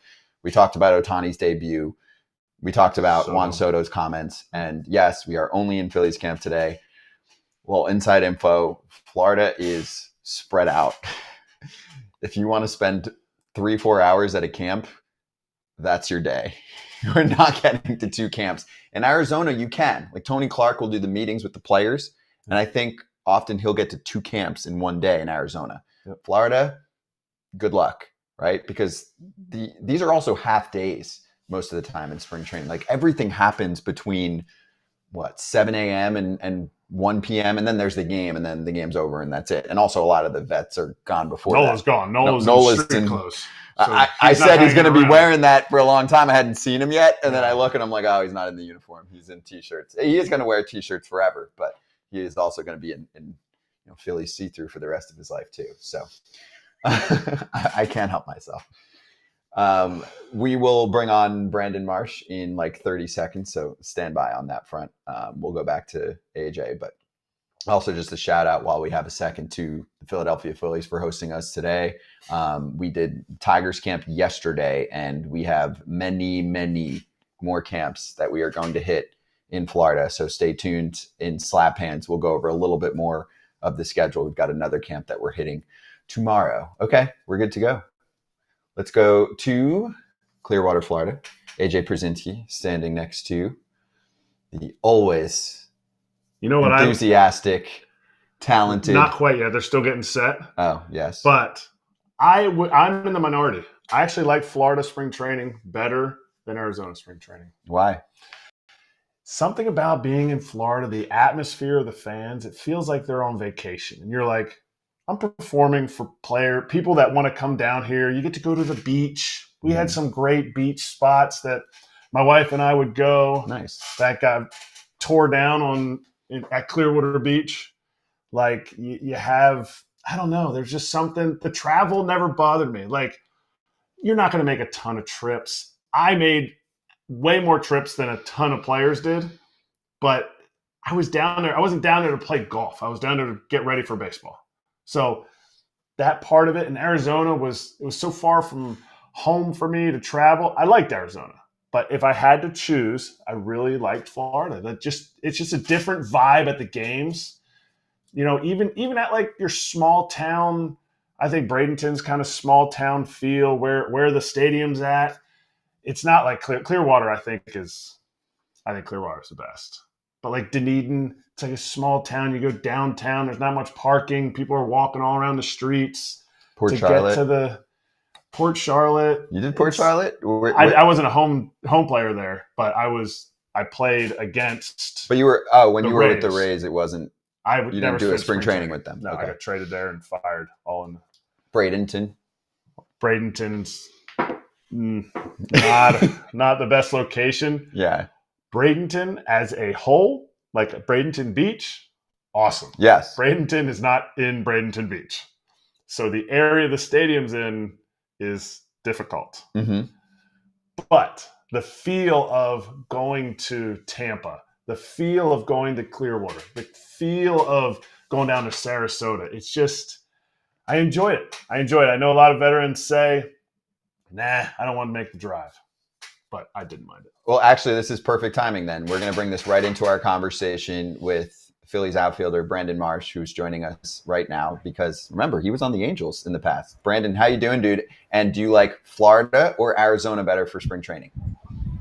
That's the question that I've been getting the last year or two. I really like the outside of baseball here in Clearwater a lot better. Just the beach. I mean, you can't beat it. But the travel in Arizona is pretty lovely. 45 minutes to your farthest trip, but ball is ball, and but no, I love the beach out here. It's a lot of fun. Hold up, I was gonna say, wait, you're too veteran to travel, but wait, on this team, dude, you got to be a road warrior on this team with Harper, Castellanos, Schwarber. Oh, yeah. I mean, I got out of the Fort Myers trip this year just because I've been on the shelf, but yeah, all the young bucks went the last 2 days, and it was I know that was a long trek. So. How was the rehab with the knee? It's been good. It's been challenging. It's tough watching all the boys play, and you're not able to get out there, but it's still a blessing to be here. Like you said, we got a team full of veterans that are helping me keep my head on straight. Good hands on me in the training room, and the process has been a lot of fun. Have they made you do anything yet? Like, has like Bryce come up to you and be like, "Hey, Rook, I need a cup of coffee"? And... No, not yet. Now I've like 2 years now. Oh, so 2 years. 2 years now. We got Rojas the younger guys who do that, but no, I'm still part of the daycare. I told falling off. We can hear you. We can hear I'm you. sorry, guys. I'm a mess, but we're gonna make it work, and we're gonna prevail. So I always tell the story. You sound great. Paul Konerko used to grab one of the rookies, guys. and he'd say, "Hey, go get me a You're cup good. of coffee, bro." We can do. And he would go get the coffee. If you can hear me, we're good. And I don't care how I look. pour it out. Oh, we hear you crystal Pour clear. it out right in front of him. Yeah. So Paul would be like, "Hey, Brandon, go get me a cup of coffee." They'd bring it to him, and he'd go and pour it out. Appreciate you. Yeah. So he'd be like, "Yeah, exactly." I don't know what I'd do. Just jaw drop, maybe. Yeah. Just They all were like, go get another one, maybe. I don't know. Hey, do you have a timeline? You have a timeline of when you'll be back or when you'll be full go in games? Yeah. So there's not an exact date, but in my mind, I'm pushing for like a St. Patty's Day type of deal to try to get some games in before we break. But I mean, you know how the process goes. There's days where it feels good, days where it doesn't, and we just have to respect that and just maximize the amount of workload we can every day. Hey, Brandon, what do you remember from the end of last season? And, are there any conversations now that obviously everyone had months to kind of drown it out because this team thought they were going to be at the top at the end. So, what happened? I mean, even just being in the clubhouse afterward, like right afterward, I'm sure it hits real hard. And now you can reflect a little bit and say, all right, we get to do this again. Yeah, last year it was tough, just knowing what we had on our team and what we still have. But knowing what we had last year and what we had going, got to kind of cut our run a little short. But credit to the Diamondbacks; they're a heck of a club, and they deserved it. They played their tails off. But it's we've been talking all spring, and it's only making us more hungry. We feel like more motivated to get back out there. The smiles are bigger than last year. The vibes are up, and we're all one big family. We're just happy to be here in Clearwater, grind together, and get back and better to where we were before. Is it true that the reason you guys didn't beat the Diamondbacks was because there was no shortstop on the other team saying, "Way to go, Harper! Way to go!" If the shortstop for the Diamondbacks would have said, "Way to go, Harper," then you guys would have beat them. I'm not sure. But I just know that did spark three up pretty good. So, but do you need that though in the postseason? Oh my gosh! No, you know what the problem is? Your hair. Let's not clip this here. I'm also let's not clip this here. I believe that's pulling you. Get some help. Get some help. We've got all kinds of help. Crew behind the scenes. Can they help him? What size is this hat?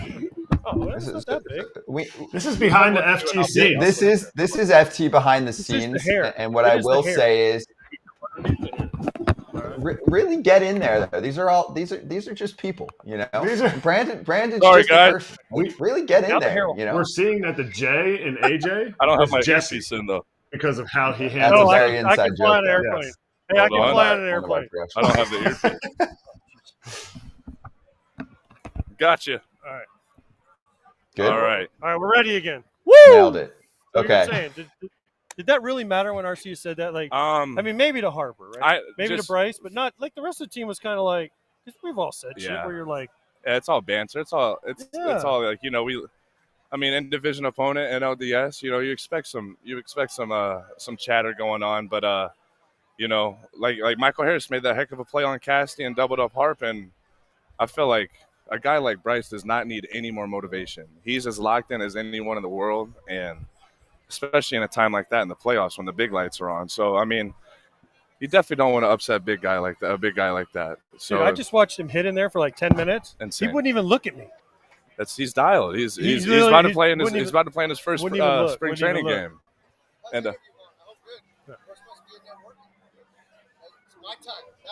Who's talking to you? yes, sir. Kevin Long. Kevin Long's yelling at Marshy because he needs to get in the cage. Hey, I wanted to say hi to Bryce, but you had him so locked in, he wouldn't even look up.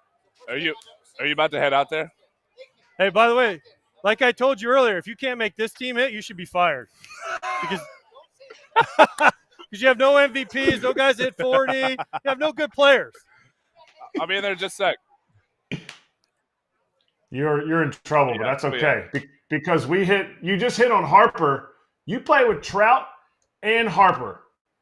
I need a comparison. I don't need the Buford good answer like, well, they're both really amazing and how they do their things.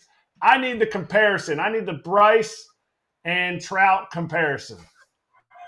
This is what I say about those guys like that. I'll say one thing before we get on that. I've been absolutely blessed, and just to have the teammates that I've had the last 3 years at this level of baseball, like you said, like Rendon, Trout, Shohei, Bryce, Schwarber, JT, all these guys on our club, and I've been blessed to be able to soak in all what they teach me and just their work ethic and their routines. But what I have to say about Bryce and about Harper and Trout is Bryce is left-handed, Trout's right-handed, and and they're both the best. So it's all.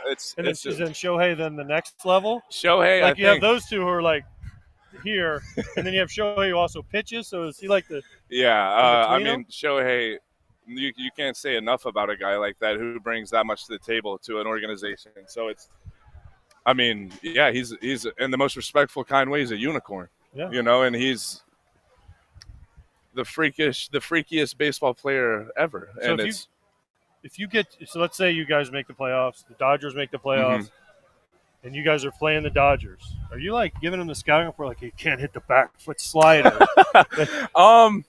I feel like because you had to have conversations, right? About hitting with him? I know. There's not many holes in like a guy like Shohei or Harper or Trout's game, but you know, I feel like if you're in the moment like that, I mean, it's just like Shohei when he was with Team Japan against Team USA. You know, I'm sure he was telling all his guys like, hey, you know, yeah, I attack this guy like this. You should do the same, yada yada. And so, yeah, I mean, if there's something that I feel like I knew, I mean, definitely anything and everything to try to help get a guy like that out. But is that, speaking of the WBC, is that the best at bat? Like, is that the best at bat you've ever seen? Because I always tell a story about it. I saw Eric Gagne, Barry Bonds. oh, yeah. I was in the dugout for that. It was one of the greatest at bat I've ever seen in person. Like when I was, and then I tuned in to watch Shohei versus Trout. Yeah. That had to be. I mean, the pitches that he threw him. He was throwing 101 with cut at some point in that at bat. And then he was throwing frisbee sliders until they punched him out. Like nobody's hitting that thing. I would say that one. I would say the Trout Ohtani at bat and the Harper Suarez at bat against San Diego. I mean, I had the perfect view. I remember I struck out in the 7th inning in a 1st and 3rd situation with 1 out, and we ended up not tying up the game that inning. And Harper comes in, plays hero, and just stole your erased thunder. it. No, saved me. Just erased all the bad play that I did. And I mean, it was just so majestic, so beautiful. Saw like 7 straight fastballs at 98, and then spit on the splitter and hit the heater out again after. You can't make it up. That at bat. So if you watch it on TV, I was watching on TV. Like the way he stepped out and like the crowd built, and the way Fox, I work for Fox, so shameless plug for Fox, the way they did it, right? And the way they showed the crowd and it built up. And now the pitch clock, that at bat doesn't happen like that. Yeah, right? it's a different situation with the rules in the game now, but I still think Harper's going into the 4th row in left center. So I agree. But what I'm saying is like you can't build the drama. Like Bryce stepped out, fixed his batting gloves, and did his pants. You can call timeout. The slow walk to the plate. Yeah, right. Yeah, did the whole thing, and then it just built right. And it takes a lot of the drama out of situations like that now. But I mean, yeah, like I said, I still think Harper's going left center with him. Okay. But like you said, the drama and the whole moment would have been minimized, and if it happened a year later. Brandon Trout's one of the best players of our generation. Do you feel bad for him because he hasn't gotten to showcase what he's all about to October baseball besides that 1 year a long time ago at this point? I mean, you know, dude, you're a Philly. All the Philly number one question I get in there, these guys get it too. When's Trout getting traded to Philly? I can just say that's way out of my pay grade and way out of my knowledge. But I know I don't want to speak for another guy, but I mean he's happy with where he's at, and you know he's got a great routine over there. He's been doing it for 10 plus years. So I'm a huge fan of the game, so and a huge fan of his. So I love to pull for him and root for him always. So I want to see him in those big moments. I want to see him in those bright lights, and just to watch him, you know, overcome what everyone's saying about him in October and postseason baseball, because we all know what type of player he is. He's the best of the best. So we all as fans of the game want to see him in spotlights like that. But you know, like I said, I'm a huge fan. I'm always pulling for him and guys like him who have been there for me. Yeah, I agree. We all want to see him play on the biggest stage. So Brandon, same with you guys again. Obviously, good luck this season. Tell Kevin Long thank you so much for giving us 10 minutes. Yeah, and go hopefully crush you guys it in the out cage. of the doghouse. I'm going there clean. Just blame AJ for everything. It works for me. Okay. Yeah. Well, I mean, appreciate you guys. This was fun. Sorry about the mic. I'll cut the hair next spring. I know. No. It's a thing now. Live on FT. Live on FT. He's got better hair, but you have a better beard. Strom definitely takes better care of it. I'm the homeless looking guy. He's the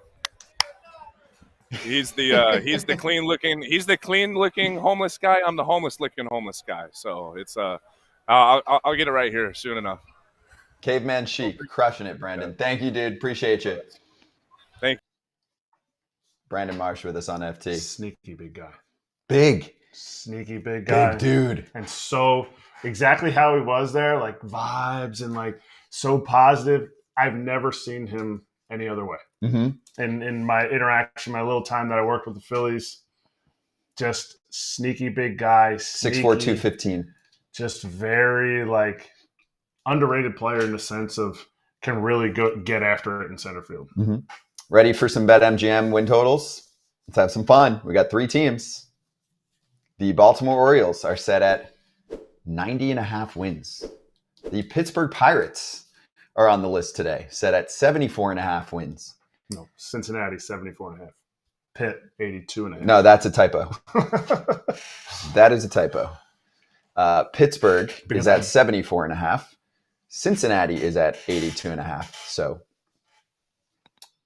we need over-unders in the chat. Baltimore 90.5, Pittsburgh 74.5, Cincinnati 82.5. You start. Go down the line. Up, and up. Really? I'm going over, and over. You can't go over on too many teams because that won't make sense. If that makes it won't sense. make sense. I agree. You got some unders I in there? I went under yesterday, and I went under 203 the day before. I'm not really picking on you. I'm saying in general. In general, there are some people that'll be like, "Oh, I got over on 25 teams." That's not going to happen. The one that I'm most nervous about there is the Orioles. Mm-hmm. I have them at 91. I don't know that 91 wins the division. I think it is going to be a very tough division, very AL West like it was last year. And I think 90 kept the Rangers in second place in the wild card. And I think 91 won it for the Astros. So, or I don't know what happened at the last day of the year. But anyway, I see it right in that 91 to 93 range for the Orioles, even with Bradish. I don't know what's going to happen with Bradish. I just think this team knows how to win. And when you know how to win and you have the talent that you have the ability to be a 90-plus win team. And I think they're on the 91 to 93. So I'm taking that over. I think the Reds, I think AJ's they got the anthem right now. So if you're watching, AJ. Right now. Well, we'll handle it. We'll handle it. You look great.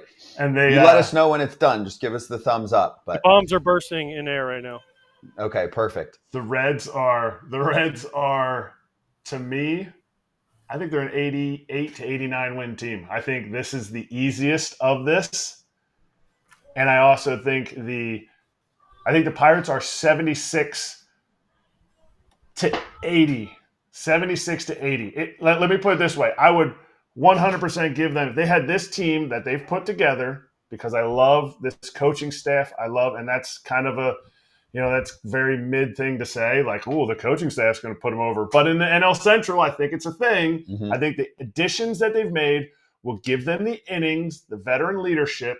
If Oviedo was back this year, I think they would be a 500 team. So you're saying has potential to be close to 500. I think they're like 76 to 78.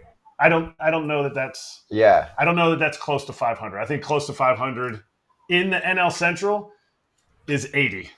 Like if you're not winning 80 games in NL Central, you're not doing it. And that's why I think the Reds is the easiest of this whole list for me. Yeah, I got Baltimore under 90.5, but I'm with you. It's a really nicely placed number there. And a lot of it for me just has to do with, I think, a better Yankees team that could get even better with another signing.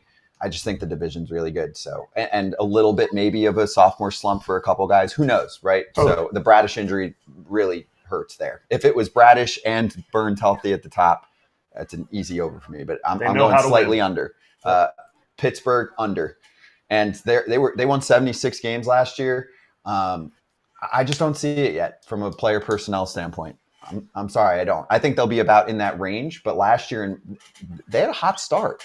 They don't have I think they showed us who they were for the rest of the season. I'm not there yet. I know you were getting on me last year in the beginning of the year where I was hating on them, and I still don't see it. So I'm still in the low 70s. I would say 72. Reds is one of the easiest overs for me. That's 85 wins. And the division, I think. But even if they don't get the division, I still think they're an 85-win team. Even if, say St. Louis or the Cubs vault ahead and they win 87, 88, 90 games. That's my take on Cincinnati. AJ, you good now? You allowed to talk? Yeah, play ball. All right, play ball. What do you got? Over-unders. What you guys said, I have no idea because I couldn't hear. I was listening to the latest. Okay, I'll just give you the yes or no, and if you have an answer, Baltimore over or under 90.5. 90. I'll say 92 over. Pittsburgh 74.5.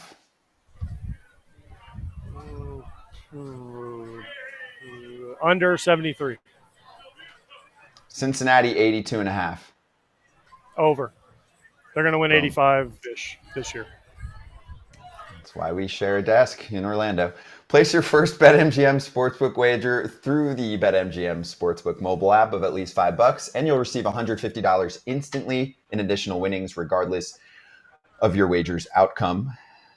Sign up and deposit at least $5 into your new account after you download the app or visit the website. Place a wager in the amount of at least $5 at standard odds price, and once you do that, $150 in bonus bets for you, regardless of the outcome of your wager. Gambling problem or concern? Call 1-800-GAMBLER.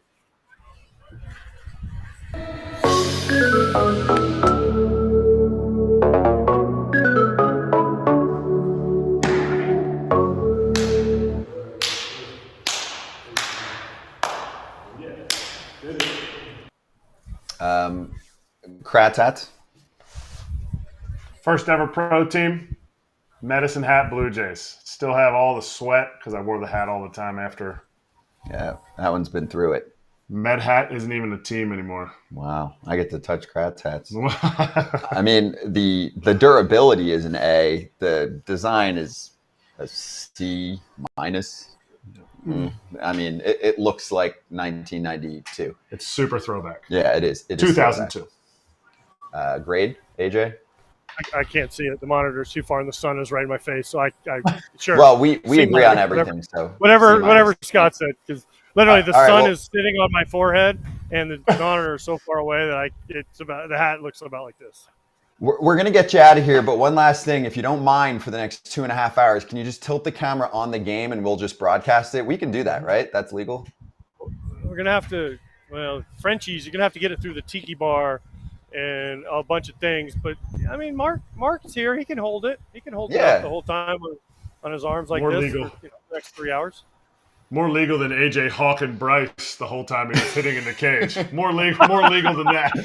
Did you at least point to the logo and say, "Hey, dude, we got to talk"? Dude, he wouldn't even look at me. He wouldn't even look at me. Like I went in there. Witt was in there. I talked to Witt. Bohm was in there. I talked to Bohm. I talked to Marsh. Obviously, Nola, Kevin Long. We talked. Juan Samuel. Bowa's in there. You know, their whole crew's in there. Bryce is so locked in with his green Fanatics bat, his Fanatic shoes, his Fanatic gloves. I mean, had some machine in there. He had a machine throwing a bazillion, and he was about 10 feet away. And I'm like, that thing is throwing damn hard. And he was hitting them. And I'm like, gosh, dog. First spring training game for Bryce today. Thanks to the Phillies for hosting us. This was awesome. Yes, thanks to Kevin Gregg and the Phillies PR, all the access they gave me. I know it was a tough day. Tony Clark, obviously, but way to go, Phillies, and the guys who came on, the guys I got to see. Thank you. And we will see Adam Jones in Braves camp on Friday. AJ, we'll see you tomorrow back in the studio. More of a normal day on Thursday, so we'll take all your questions and the whole deal Thursday back on FT Live. I'll be here with Kratz. We'll see you then.